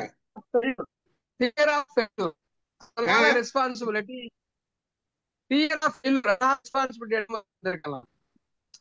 இப்போ ஒரு விஷயத்தை எடுத்து நம்ம ரெஸ்பான்சிபிலிட்டி எடுத்து செய்யறோம் வச்சுங்களேன், அது தவறா போயிடுமோ அப்படின்னு ஒரு பயத்துல நான் ரெஸ்பான்சிபிலிட்டி இருந்து ஒதுக்கி இருக்கேன். இப்போ ஒரு வீட்லயும் சரி, ஒரு சொசைட்டி சில இதுல இப்போ சில மீட்டிங் நம்ம எல்லாம் மீட்டிங் அட்டெக்ட் பண்றீங்க. இப்போ திடீர்னு கணேசன் நீங்க தான் வந்து இந்த பண்றீங்க, ஒரு உதாரணத்தை சொல்றேன், நீங்க தான் வந்து இந்த 2 நாள் ப்ரோக்ராம் நீங்க பண்றீங்க, நீங்க தான் லீடர்ஷிப் இது பண்றீங்கன்னு சொன்ன உடனே எனக்கு என்னன்னா டக்குன்னு ஒரு தோணும், என்னன்னா எங்கப்பா நம்மளுக்கு பெரிய பெரிய ஆள்லாம் இருக்காம ஸ்ரீதர் சார் இருக்காரு, சிவகுமார் சார் இருக்காரு, திடீர்னு அவர் எதனா நம்ம எதனா பேசும்போது தப்பா சொல்ற பொறுமை சொல்லிட்டு டக்குன்னு பயந்துட்டு சார் இல்ல சார் நம்ம எனக்கு வேலை இருக்கு சார் அப்படி அந்த மாதிரி இந்த மாதிரி சிச்சுவேஷன்ல ரெஸ்பான்சிபிலிட்டி நான் ஸ்ட்ரிங்க் பண்ணிப்பேன். அதனால நான் ஆமா இது என்னுடைய பழக்கம் இருக்கு. சில பேருக்கு இருக்கும், எனக்கு இருக்குது. அதனால கொஞ்சம் என்னுடைய வளர்ச்சி கம்மியாச்சு, அது நான் ஒத்துக்கிறேன். Right right. வேற எதுனா நம்ம ரெஸ்பான்சிபிள் பண்ணல. டைம் விஷயத்துல கூட நம்ம சில விஷயங்கள் இந்த நேரத்துல முடிக்கணும்னு நினைப்போம், நம்ம வந்து ஆனா அதை பொறுப்பா எடுத்து செய்ய மாட்டோம். Yes sir. சார் இன்னொன்னு கணேசன் சார் ஒண்ணு கேட்கணும் சார். ஏன் சார் ஒரு லேடி பேர் கூட சொல்லல? அமுதா அம்மா பேரு, கல்யாணி பேரு சொல்லிருக்கலாம் தானே சார்? நீங்க என்ன சார் இப்படி விட்டுட்டீங்க? எதுக்கு இப்ப சொன்னாங்கல்ல, அவங்க சொல்லுவாங்களோ இவங்க தான் சார், அவங்க மாதிரி பண்ண முடியாதவங்க தான் சொன்னார்ல, ஒரு லேடி பேர் கூட சார் சொல்லல. இது கான்சியஸா சொல்ல மேடம், இது வந்து அப்படி சொன்னா நிறைய பேர் சொல்லலாம், சொல்லிட்டு போலாம். நான் ஜஸ்ட் ஒரு சாம்பிளுக்கு சொன்னேன். அடுத்த முறை கணேசன் சொல்லும் போது லேடிஸ் பேர் தவிர வேற சொல்ல மாட்டாரு. ஆனா அது கான்சியஸ்ல தான் வருது, கான்சியஸ் இல்லாம வரணும்ல. ஆனா நம்ம கணேசன் சார் சொன்ன மாதிரி நம்ம பொறுப்பு எடுத்துக்கும் போது நிறைய பேரு விஷயங்களை கொண்டாந்து நம்ம தலையில தள்ளிட்டு போறது வந்து நம்ம பாக்குறோம் சார். அது உறவுகள்ல வந்து இருக்கு. அதனால கஷ்டப்பட்டது நானும் பட்டிருக்கேன். பொறுப்பு எடுத்துக்கும் போது அதுக்கான கஷ்டங்களை நானும் பட்டிருக்கேன். அந்த மாதிரி எல்லாத்தையும் நம்ம தலையில கட்டிட்டு அப்படியே ஒண்ணுமே தெரியாத மாதிரி ஒதுங்கி போறது உண்டுதான். அது வந்து நம்ம சரியா கையாளலன்றதுதான் அர்த்தம். அது வந்து நம்ம நிச்சயமா வந்து நம்ம பொறுப்பா செய்யும் போது பல நிலையில வந்து நம்ம கிட்ட வந்து நீங்க தான் நல்லா செய்றீங்கன்னு சொல்லி வேலை வாங்குறதுக்கு ஆள்கள் இருக்கும். ஆனா அதை வந்து நம்ம எப்படி கையாளுறோன்றதுதான் முறை. அப்ப அந்த கையாளுற திறன் இருக்குதுன்னா அது அழகா வந்து இல்லை எனக்கு வேலை இருக்கு, என்னோட வேலை அதிகமா இருக்கு ஏதாச்சும் சொல்லி அவங்க வந்து அதை இல்ல நம்ம பிரிச்சு கொடுக்கறது வேற ஒண்ணு. எடுத்துலாம். என்ன விஷயம்னா நம்ம அந்த நம்மளால வந்து அதை ரிஜெக்ட் பண்ணணும்ன்றது வந்து நம்ம பண்ண மாட்டோம். ம். எஸ் ரிஜெக்ட் சார் பண்ண மாட்டோம். அதாவது நம்ம நான் வந்து நிறைய உங்கள்கிட்ட வேலையை லேர்ன் வச்சுட்டு பண்றேன் சார் கையில அதுல. நிறைய வேலையை வச்சுட்டு இன்னொரு வேலை கொடுக்கும்போது நாம அதை எடுத்துக்கிறதே irresponsible தான். இல்ல சார், நான் அப்படி சொல்ல வரல. அவங்கள வந்து எல்லாரையும் தூக்கி விடுற வேலையில வந்து நம்ம வந்து மாட்டிக்கிறோம். அப்படி மாட்டி விடும்போது நமக்கு வேண்டியானவங்க நம்ம சொந்தம் அவங்கள உயர்த்துற இடத்துல நம்ம வரும்போது ரொம்ப சிக்கலான இதெல்லாம் நம்ம சந்திக்க வேண்டியதா இருக்கு. அது வந்து அதை எப்படி நான் இந்த இடத்துல சொல்றது அப்படின்னுட்டு தெரியல. ஆனா எல்லாருமே அதை உணர்ந்திருப்பாங்க. அந்த குடும்பத்தை தூக்கி விடுறது, அதுக்கான சிரமங்கள், எத்தனை வகையான சிரமங்களை படுறது, அதெல்லாம் வந்து ரொம்ப ஒரு பெரிய சரி, கஷ்டங்கள் நானே தான். நானே இப்ப நம்ம பேசிட்டு இருக்கேன் ஸ்ரீஜர் சார். வந்து அவங்க பெரியவங்களா அது இல்ல நானே பேசிட்டு இருக்கேன். ஸ்ரீஜர் சார், நீங்க ஏதாச்சும் சொல்லுங்க. ரெஸ்பான்சிபிலிட்டி பத்தி நீங்க எதனா கேள்வி கேளுங்க, மக்கள் பதில் சொல்றாங்க. இல்ல இது எல்லாமே கவர் பண்ணிட்டாங்க. அது ஒருத்தர் வந்து ஓவர் ரெஸ்பான்சிபிலிட்டி சொல்லிட்டாங்க, இன்னொருத்தர் வந்து ரொம்ப லேடரை வந்து சேர்க்கிற மாதிரி சொன்னாரு. அது நான் அருமையான எக்ஸாம்பிள் தான் அது. சில பேர் வந்து இந்த மாதிரி கை கழுவி விட்டுருவாங்க, சரி இவன் பார்த்துக்குவாங்க அப்படின்ட்டு. இது மாதிரி இருக்கு. அதனால நான் ஓவராலாக சொன்னேன், பவுண்டரி நம்ம போடணும். அந்த பவுண்டரிக்கு மேலே போகக்கூடாது. வெளியில் போனோம்னா தான் ப்ராப்ளம் வரும். அந்த பவுண்டரி வந்து செட் பண்ணணும். ஆனால் அது செட் பண்ணுறது வந்து எல்லா நாளையும் முடியுமானா முடியாது. என்னால் முடியல. என்ன இது அப்புறமேல் தான் பின்னாடி ரியலைஸ் பண்ண வேண்டியதா இருக்கு. ஆனால் சில பேர் வந்து காஷியஸா கொஞ்சம் செல்ஃபிஷ்னஸ் இருக்கணும் வாழ்க்கையில. அவங்க வந்து பவுண்டரி போட்டுருவாங்க. செல்ஃபிஷ்னஸ் இல்ல சார், அது வந்து ஒரு ரியாலிட்டி. என்னால இவ்வளவுதான் முடியும், அதுக்கு மேல என்னால செய்ய முடியாதுன்றப்ப அந்த மெசேஜை கரெக்டா கன்வே பண்ணிடணும். இல்ல அதுதான் ஒரு வேர்ட் யூஸ் பண்ண, ப்ரோஸ் அண்ட் கான்ஸ் பார்ப்பாங்க நிறைய பேர். யார் இந்த ப்ரோஸ் அண்ட் கான்ஸ் பார்க்குறாங்களோ அவங்க எல்லாமே தப்பிச்சிருவாங்க. ப்ரோஸ் அண்ட் கான்ஸ் பார்க்காம ஓகே எல்லாமே பண்ணலாம், நோ ப்ராப்ளம்னா every thing is problem at the end. Sir ஒரு டேர்ம் இருக்கு சார், குரூப் இமாகோன்னு ஒண்ணு. நீங்க தெரிஞ்சிருக்குன்னு நினைக்கிறேன். குரூப் இமாகோ அப்படின்னா ஒரு குரூப் வந்து ஃபார்ம் ஆகுது ஃபர்ஸ்ட். இப்போ அப்படி வந்து கொஞ்சம் டெவலப் ஆகும்போது ஃபர்ஸ்ட் வந்து ஒவ்வொருத்தரும் ஒரு ரெஸ்பான்சிபிலிட்டி இருப்பாங்க. லைட்டா அப்படியே ரெஸ்பான்சிபிலிட்டி வந்துகிட்டே இருக்கும். அந்த குரூப் வந்து நல்லா இன்னும் க்ளோஸ் இன்டராக்டிவா வந்து ஏதோ ஒரு விஷயம் நிறைய விஷயம் பண்ணும்போது அதுல ஒருத்தர் லீடர்ஷிப்பா வருவாரு, ஒருத்தர் கிரிட்டிக்கா வருவாரு, இப்படி வருவாங்க. வரும்போது யார் வந்து ரெஸ்பான்சிபிலிட்டி மோர் எடுத்துக்கிறாங்களோ தே பிகம் லீடர் அப்படின்னு நான் படிச்சிருக்கேன். என்னன்னா யாரு நிறைய ரெஸ்பான்சிபிலிட்டி எடுத்து பண்றாங்களோ they have the access to the leadership. நீங்க சொல்ற விஷயம் கரெக்ட் தான். அவங்க வந்து ரெஸ்பான்சிபிலிட்டி எடுத்துக்குவாங்க, அதே நேரத்தில் எல்லா ஒர்க்கும் அவங்க பண்ண மாட்டாங்க. டெலிகேட் ஒர்க்கை வந்து பிரிச்சு கொடுப்பாங்க, யார் யாருக்கு கொடுக்குமோ கொடுத்து வேலை வாங்குவாங்க. புரியுதுங்களா? அப்போ வந்து அதை ஹேண்டில் பண்றது வந்து ஈஸியா இருக்கும். ஆனா எல்லா ஒர்க்கும் அவங்க எடுத்துட்டு அவங்க வந்து அவங்க ஸ்ரீதர் சார் சொன்ன மாதிரி ப்ராப்ளம் இல்லை, எல்லாத்தையும் ப்ராப்ளம் இல்லை எடுத்துக்கிட்டா கடைசியில ப்ராப்ளம் தான் ஹேண்டில் பண்ணும்போது. ஆமா, அது வந்து அந்த ஒரு ரெஸ்பான்சிபிலிட்டி, அந்த பேலன்ஸ் தெரியணும். இந்த வேலையை இவன் முடிப்பான் அப்படின்னு அந்த ரெஸ்பான்ஸ் அவன் மேல போடணும். அப்ப பண்ணும்போது நம்ம லீடர்ஷிப் பண்ணலாம். இது இந்த leadership responsibility sir. I am making இந்த குரூப் ஆக்டிவிட்டியோ ஒரு வெல்ஃபேர் அசோசியேஷன்லயோ I share my responsibility. I desire நோக்கம் நல்லா இருக்கு, பட் எனக்குன்னு ஒரு பொறுப்படுறப்போ லேசினஸ், டைமிங், ஃபேமிலி, இந்த மூணு சேர்ந்து அந்த அசோசியேஷன் ஆக்டிவிட்டியில என்னால் தள்ள முடியும். ஐ ரியலி இன்ட்ரெஸ்டா இருக்கேன். என்னோட ஒர்க் பண்ண அத்தனை பேருக்கு ஹெல்ப் பண்ணணும். எனக்கு தெரிஞ்ச எத்தனையோ ரிட்டையர்ட் பென்ஷன்ஸ் கிடைக்கக்கூடிய பெனிஃபிட்ஸை தெரியாம விட்டுருக்காங்க, அறியாமையில விட்டுருக்காங்க. இதெல்லாம் நான் முடிஞ்ச இண்டிவிஜுவலா சொல்லி கரெக்ட் பண்ணி வாங்கி கொடுத்துருக்கேன்.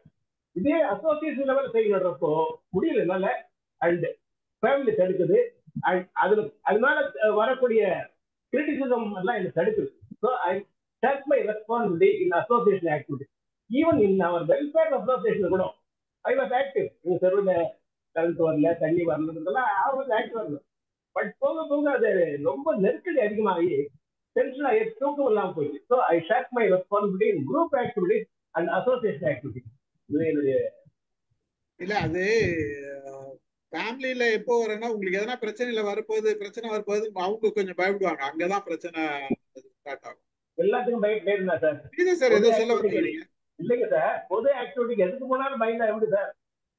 அப்படிதான் இருக்காங்க, அப்படிதான் குடும்பங்கள் இருக்கு. எந்த பொது ஆக்டிவிட்டி இந்த ரோட்ல இருந்து நடந்து எட்டி பார்த்தாலும் பயப்படுறாங்க சார். இல்ல என்ன பண்றது சார், நமக்கு ஒரு பொறுப்பு இருக்கீங்க.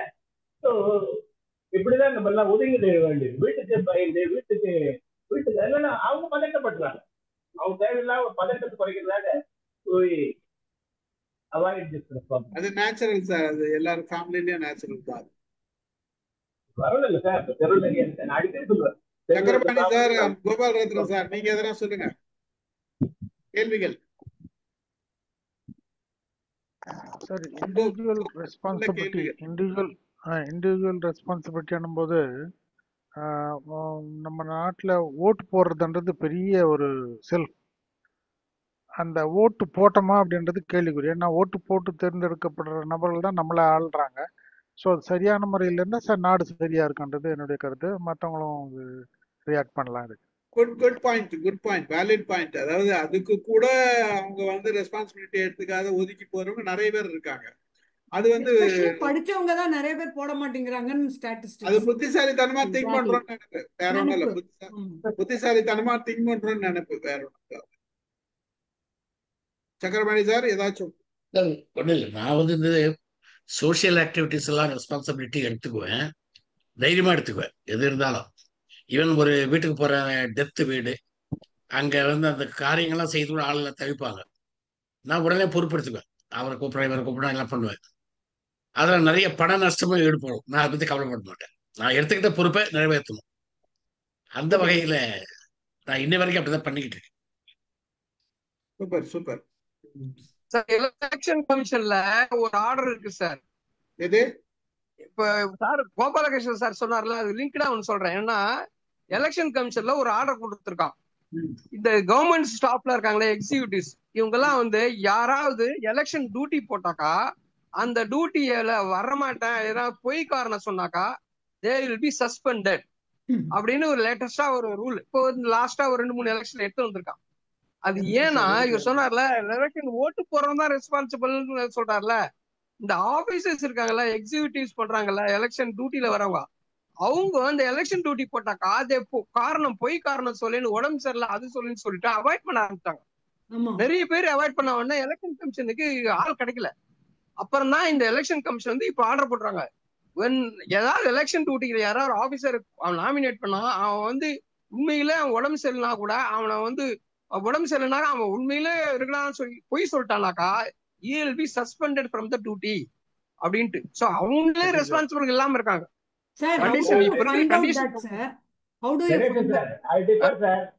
தமிழ்நாட்டுல அப்படி இல்ல சார், கவர்மெண்ட் அட்டெண்ட் பண்றாங்க. Almost attended all election duty 67 இல்ல அதுக்கப்புறம் நடந்த ஆல்மோஸ்ட் பொதுவாகவே சார் எங்க டிபார்ட்மெண்ட் கவர்மெண்ட் டிபார்ட்மெண்ட்ல எல்லாருமே பங்கெடுத்துருக்காங்க. ஒரு சிலர் அவாய்ட் பண்றாங்க சார், ஒரு சிலர் பர்பஸா அவாய்ட் பண்றாங்க. பைசா கொடுத்துட்டு இருந்தாங்க அதுக்கு. ஓகே, நல்ல பைசா தராங்க சார், நல்ல பைசா தராங்க சார். அது ஒரு நல்ல ஒரு பயிற்சி, அது ஒரு வெரி குட் ரெஸ்பான்சிபிலிட்டி. அது எல்லாம் சார் நீங்க வேண்டாம்னு சொல்றவங்க மேபி ஒரு 5% அவ்வளவுதான் சார். பொதுவாவே எல்லாருக்கும் அந்த ஓகே வேற போய்டும், வேற சப்ஜெக்ட் போய்டும். எலெக்ஷன் டியூட்டி வேண்டாம். சார் எனக்கு ஒரு விஷயம் சொல்லணும் சார். சொல்லுங்க காயத்ரி. சார் இது வந்து குறைன்னு நான் சொல்லலை, பரவலா இது வந்து சின்ன விஷயம்தான், மைனூட் விஷயம்தான். ஆனால் இது வந்து லாங் டேர்மாக பார்க்கும்போது பெரிய விஷயம். எலக்ட்ரிசிட்டி கூட ஜென்ஸு ஓரளவுக்கு பார்த்து கரெக்டாக இது பண்ணுவாங்க சார், மெயின்டைன் பண்ணுவாங்க. ஆனால் தண்ணி இருக்குல்ல சார், தண்ணியை வந்து நம்ம யாரும் பொறுப்பாக நம்ம வீடுகளே சொல்கிறேன், நான் வெளியிலலாம் குறை சொல்லலை, நம்ம வீடுகளே கவனிச்சிங்கன்னா நான் 5 பேர் இருக்க வீட்டில் ஒருத்தர் தான் அந்த ரெஸ்பான்சிபிலிட்டி இருக்குமே தவிர 4 பேருக்கு அது இருக்கிறது இல்லை. ஏன்னா அந்த ஒரு இப்போ பாத்திரம் கழுவுறது, நம்ம வீட்டில் பாத்திரம் கழுவுறதே கூட இருக்கட்டுமே, நம்ம ஆட்களே அதை கழுவும் போது அந்த தண்ணியை நாங்கள் முன்னெல்லாம் சார் நம்ம வந்து தண்ணியை பாத்திரத்தில் வச்சுட்டு கையில் எடுத்து கழுவும் போது கம்மியாக செலவாச்சு. இப்போ பைப்பில் செலவு பண்ணுறோம், அது வேறு வழி இல்லை, நம்ம அப்படி தான் பண்ண முடியும், பண்ணணும். ஆனா அது எந்த அளவுக்கு நம்ம திறந்து விட்டு பண்றோம்னு இருக்குல்ல. அப்படியே ஒரு அரை குண்டான் தண்ணியை பிடிச்சி கை இப்படி இப்படி பண்றதுக்குள்ள அரை குண்டான் தண்ணி ரொம்பிடுது, அப்படியே கீழே ஊத்திடுறாங்க. அதை ஒரு மீடியமா திறந்து வச்சு அதை நம்ம கழுவலாம். பொறுப்பா அந்த அந்த டைம்ல கான்சியஸ்ன்றது யாருக்குமே இல்லை சார். அந்த தண்ணிங்கிறது பிற்காலத்துல வந்து புழங்குற தண்ணிக்கும் காசு போட்டால் ஒழிய இந்த விஷயங்களே மாற யாருக்குமே சார். படிச்சவங்க படிக்காதவங்க ஊர்லலாம் எவ்வளோ பேர் இன்னும் கூட கஷ்டப்படுறாங்க. அது ஒரு இது வந்து எதிர்காலத்து விஷயம் சார். இது நம்மளுக்கு மட்டும் இல்லை, எதிர்கால ஜெனரேஷன் பாதிக்கப்படும். இந்த நம்ம வந்து இப்படி எலக்ட்ரிசிட்டியும் சொல்லலாம். நம்ம எப்படி சொல்லலாம், என்ன சொல்லலாம்னா, இனி நம்ம வரவங்களுக்கு ஏதாவது குறை சொல்றதை விட இனி இந்த அது வந்து நம்ம தண்ணி பயன்படுத்தும் போது பொறுப்பா எது எவ்வளவு தேவையோ அவ்வளவு பயன்படுத்தலாம். அதை வந்து நம்ம கொஞ்சம் கவனம் செலுத்தணும்னா நல்லா இருக்கும்ன்ற மாதிரி சொல்லிக்கலாமா? அப்படி சொல்லலாம் சார். அதான், ஆனா அது வந்து எதிர்கால ஜெனரேஷனுக்கு உண்டானது சார். தண்ணி மட்டும் அவங்களோட இல்ல, எலக்ட்ரிசிட்டியும் தான். எலக்ட்ரிசிட்டியும் வந்து நம்ம ஆமா பொறுப்பா பயன்படுத்த வேண்டியது இருக்குது. தண்ணி நிறைய பொறுப்பா பயன்படுத்த வேண்டியது இருக்குது. குப்பை போடுறதுல நம்மளோட ரெஸ்பான்சிபிலிட்டி என்ன இருக்கு? கண்டிப்பா சார், கண்டிப்பா. குப்பை போடுறதுல நம்மளோட ரெஸ்பான்சிபிலிட்டி கரெக்டா போடுறோமா? அதுல எவ்வளவு கால்வாய்களை இன்னைக்கு நம்மளோட பொறுப்பற்ற தன்மையில நம்ம இருந்திருக்கிறோம். சோசியலா பார்த்தோம்னா நிறைய செய்திகள் இருக்கு. ஆமா. சொத்து சேர்க்கறதை தாண்டி நம்மளோட குழந்தைங்களுக்கு, நம்மளோட எதிர்கால ஜெனரேஷனுக்கு தண்ணி வந்து அவங்க நம்மள மாதிரி பயன்படுத்தணும் அப்படிங்க, அதுல நம்ம கவனமா இருக்கணும்னு நான் நினைக்கிறேன் சார். சுத்தம், நம்மளோட கிளீன்லினஸ். பல பேர்கிட்ட வந்து இது நான் எதுக்கு ரெக்கார்ட் பண்றேன்னா, இது பார்த்து கேட்கும் போது அவங்களுக்கு பயன்படுன்றதுக்கு தான் ரெக்கார்ட் பண்றேன். கிளீன்லினஸ் நமக்கு ரொம்ப முக்கியம். சார் நான் அதை பத்தி ஒண்ணு சொல்லணும். சொல்லுங்க. எங்க வீட்ல வந்து இந்த இப்பெல்லாம் ஆல்மோஸ்ட் எல்லார் வீட்லயும் ஆர்ஓ சிஸ்டம் வச்சிருக்கோம் இல்லையா. ஸோ அந்த பேக் வாட்டர்னு நிறைய வரும். அது வந்து நாங்க ஒரு டிராப் கூட லிட்ரலி வேஸ்ட் பண்ண மாட்டோம் சார். அதை அப்படியே பக்கெட் அங்க வச்சு சேவ் பண்ணி அதை வந்து இது மெஷின்ல துணி போடுவோம் இல்லையா. ஃபர்ஸ்ட் 2 வாஷ்கோ இல்லை 1 வாஷ்கோ அந்த தண்ணியை கொட்டிடுவோம் நாங்க. அதுக்கப்புறம் மெஷின்ல ஆட்டோமேட்டிக்கா வரும். அது மீறி சம்டைம்ஸ் நாங்க எவ்ரிடே மெஷின் போடலன்னா அந்த நாள் வந்து எங்க சர்வெண்ட்டை யூஸ் பண்ணிக்க சொல்லுவேன். அதை வேஸ்ட் பண்ணக்கூடாதுங்கிறது என்னுடைய கோல். அப்புறம் அரிசி பருப்பு இதெல்லாம் அலம்பின தண்ணி கூட ஒரு இதுல கண்டெய்னர்ல ஸ்டோர் பண்ணி கீழே செடிக்கெல்லாம் விடுவோம். சூப்பர், நல்ல ஐடியா. அதெல்லாம் நல்ல very good idea, very good. நல்ல இதெல்லாம் கரெக்டான ஒரு ஐடியா சொன்னீங்க. அதுதான் இந்த மாதிரி தான் மெசேஜ் கொடுக்கணும் நம்ம. அடுத்தது வேற ஏதாச்சும் யூஸ்ஃபுல் டிப்ஸ்? சார் என்னோட குப்பை இதெல்லாம் மென்ஷன் பண்ணிருக்கேன் சார். யூஸ்ஃபுல் டிப்ஸ் வேற யாராச்சும் பயன்படுத்த சொல்லுங்க சார். சார் நீங்க வந்து இந்த குப்பை கொட்டுறது அந்த டீட்டெயில் பத்தி பேசுனீங்க. நான் இது வந்து கம்ஸ் அண்டர் பொது சுகாதாரம், பப்ளிக் ஹெல்த்ன்றதால நான் ஒரு சில பாயிண்ட்ஸ் இங்க சொல்ல விரும்புகிறேன். சொல்லுங்க சார். முக்கியமா வந்து இந்த சாக்கடை தண்ணீர் வந்து வீட்டுல இருந்து போறது, வில்லேஜா இருந்தாலும் டவுனா இருந்தாலும் மாநகராட்சியா இருந்தாலும் ஒரு குறிப்பிட்ட கிரேடியன்ட் வச்சு கட்டியிருப்பாங்க சார். அதை அந்த இடத்துல வந்து பொதுமக்கள் அஜாக்கிரதையின் காரணமாகவும் அறியாமையின் காரணமாகவும் குப்பை கொட்டிடுறாங்க. ஸோ அதனால அந்த கிரேடியன்ட் பிளாக் ஆகிறதால தண்ணி தேங்கும். ஸோ ஆட்டோமேட்டிக்காக தண்ணி தேங்குறதால கொசு உற்பத்தி வரும். ஸோ நமக்கு ஏற்கனவே தெரிஞ்ச மாதிரி கொசுவினால ஏகப்பட்ட நோய்கள் பரவுது, including malaria, filaria, dengue, chikungunya, அதே மாதிரி ஜிகான்ற நோயும் இப்போ புதுசாக வந்திருக்கு. இவ்வளோ விஷயங்கள் இருக்கு. ஸோ இது ஒரு சின்ன அஜாக்கிரதை தான். மக்களுடைய அறியாமையின் காரணமாக இந்த நோயெல்லாம் பரப்புறதுக்கு முக்கியமாக காரணமாக இருக்குது. முக்கியமாக நம்ம வீடுகளில் இருக்கக்கூடிய ஃப்ரிட்ஜு கீழே வந்து ஒரு கலெக்ஷன் டேங்க் இருக்கும் சார். ஸோ அதில் வந்து நம்மளுடைய நெக்லிஜென்ஸ்னாலேயே கொசு உற்பத்தி ஆகிட்டே இருக்கும். அந்த கொசு கடிக்கிறதால நமக்கும் வந்து நிச்சயமாக டெங்கு வர்றதுக்கு நிறைய பாசிபிலிட்டிஸ் இருக்குது. ஸோ இப்போ ரீசெண்டாக தமிழ்நாட்டில் நிறைய டெங்கு பரவி இருந்தாலும் பேப்பர்லேயும் மெசேஜ்லேயும் பார்க்குறோம். ஸோ இதெல்லாம் வந்து நம்ம ஒரு ரெஸ்பான்சிபிலிட்டி எடுத்துட்டு நம்ம வீட்டுக்குள்ளாரியே அதை செக் பண்ணோம்னா we can avoid such disease அவுட் பிரேக்ன்றது என்னுடைய கருத்து சார். குறிப்பா டெங்கு வந்து கண்ட்ரோல் பண்ணலாம்.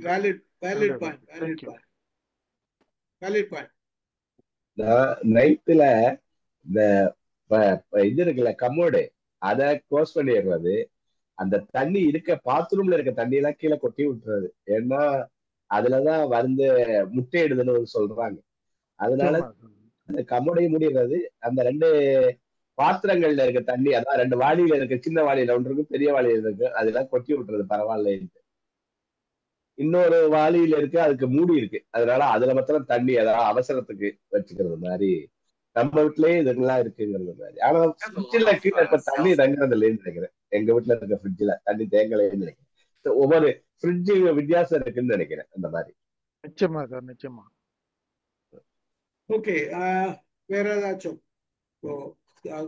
சோஷியல் இதுன்னு வரும்போது இதெல்லாம் வந்துருது. நம்ம வெளியில குப்பை கொட்டுறதுல இருந்து தண்ணி விடுறதுல சார், ஒரு கொசு முட்டை வெட்டுதுன்னா எத்தனை நாள் ஆகும் சார் அது பொறிக்கிறதுக்கு? பொறிச்சு வெட்டு சார் கொசுனுடைய ஆவரேஜ் வாழ்நாள் வந்து 30 நாள் ஓகே. ஆவரேஜா. கொசு ஸோ முட்டை வந்து பொறிச்சு வெளியில வர்றதுக்கு எவ்வளவு நாள் ஆகும்? 7 days 7 days. சராசரியா 7 நாள் ஆகும். அதாவது ஒருவேளை வெப்பம் அதிகமா இருந்தா ஃபாஸ்ட் ஆகும். 2 நாள் முன்னாடியே பொறிச்சு வெளியே வந்துடும். ஸோ இதுல வந்து ஆண் கொசு பெண் கொசு வரும். ஸோ பெண் கொசு வந்து முட்டையிடும் தன்மை, ஆண் கொசு வந்து இனப்பெருக்கத்துக்கு மட்டும் பயன்படும். ஸோ இந்த கொசு வந்து எல்லா கொசுமே வந்து நோய் பரப்புறதில்லை, ஒரு குறிப்பிட்ட வகையான கொசு மட்டுமே நோய் பரப்பும். ஸோ அது என்னென்னன்றது மலேரியானா அதுக்கு ஒரு தனி, யானைக்காலம் என்ன தனி, டெங்குன்னா தனி. ஸோ அந்த மாதிரி ஒவ்வொரு வகையான கொசு ஒவ்வொரு இடத்துல உற்பத்தி ஆகுது. ஸோ இது முக்கியமாக நமக்கு ஒரு மஸ்கிட்டோ நியூசன்ஸ் அப்படின்னு பார்க்கும்போது நம்மளுடைய வீட்டில் இருக்கக்கூடிய செப்டிக் டேங்க் தான் மிகப்பெரிய ப்ரீடிங் பிளேஸ் அதுக்கு. ஸோ அந்த செப்டிக் டேங்க்ல இருக்கிற காற்று போக்கிக்கு வலை கட்டினோம்னா பெரிய 95% வந்து we can avoid the mosquito nuisance in our houses. So அதான் வந்து டெக்னிக்கலாக சொல்லுவாங்க. மக்கள் மத்தியில் என்னதான் கவர்மெண்ட் ஒரு பிரச்சாரம் செய்தாலும் நிறைய பேர் வந்து இதை செய்யறதில்லை. லட்சக்கணக்கில் போட்டு வீடு கட்டுவாங்க, ஆனால் அந்த வீட்டில் அழகாக செப்டிக் டேங்க் எல்லாம் கட்டுவாங்க, காற்று போக்கியும் வைப்பாங்க, அதுக்கு ஒரு வலை கட்ட மாட்டாங்க. ஒருவேளை அதுக்கு வலை கட்டினோம்னா நம்ம சுற்றி இருக்கக்கூடிய, ஏன்னா கொசு ஒரு இடத்துல உற்பத்தி ஆகி குறைஞ்சபட்சம் 5 கிலோமீட்டர் வரலும் அந்த காற்றின் போக்கிலேயே அடுத்த ஒரு இடத்துல போய் பாதிப்பு ஏற்படுத்தக்கூடிய தன்மை வாய்ந்தது. ஸோ இது வந்து மக்கள் மத்தியில் ஒரு விழிப்புணர்வு வரணுன்றது தான் கவர்மெண்ட் எவ்வளவோ செஞ்சுட்டு இருக்காங்க. இன்னமும் அது பெரிய சேலஞ்சாக தான் இருக்கு. ஆஸ் அன் என்டமாலஜிஸ்டாக நான் இதை பதிவு இது ரொம்ப பண்ண முக்கியமான விரும்புகிறேன். செய்தி சார். இது அதுல இது ஆமா, நீங்க சொன்ன செய்தி வந்து ரொம்ப முக்கியமான செய்தி. அதுக்கு எவ்வளவு பொறுப்புணர்வா நடந்துக்குன்றது தான் நம்மளோட இது. நிச்சயமா. இதுல வந்து நாம மட்டும் செஞ்சா, நம்ம வீடு மட்டும் கொசு வலை கட்டிட்டா மட்டும் பத்தாது, சுத்தி இருக்கிறவங்க எல்லாருமே செஞ்சாதான் அந்த பகுதி வந்து பாதுகாக்கப்படும், நோய் இல்லாம வாழலாம்ன்றது தான் என்னுடைய பொதுவான கருத்து, பொது சுகாதாரத்தினுடைய கருத்து. சரி, கொசு 30 நாளைக்கு இருக்கிறீங்க. அவ்வளவு எனக்கு இது ஒரு நியூஸ். 30 நாளைக்கு உயிரோடு கொசு போயிடும், 2 நாள்ல போயிடும். Average 30 days sir. இது கொஞ்சம் வேற வேற ஜியோகிராபிக்கல் ரீஜன்ல ஒரு 5 days 10 days கொஞ்சம் வேரியேஷன் வரும். மற்றபடி எல்லாமே வந்து அதனுடைய வாழ்நாளே அவ்வளவுதான். மகிழ்ச்சி. வேற எதனா செய்தி சொல்ல இருந்தா பேசலாம், இல்ல நம்ம முடிச்சுக்கலாம். நிறைய பேசலாம். மகிழ்ச்சி. கலந்து கொண்ட அனைவருக்கும் நன்றி. ஒரு நல்ல நிகழ்ச்சியா இருந்தது. நிறைய பேசணும், நம்ம நிறைய பேசணும். ஆனா இன்னும் நிறைய பேச வேண்டியது இருக்குது. மகிழ்ச்சி. நன்றி சார். நன்றி சார், நன்றி. கல்யாணி, நான் போன் பண்றேன். நன்றி சார். வணக்கம் சார். அப்பாடா, இது முதல்லயே ஸ்டாப் பண்ணிடுங்க சார்.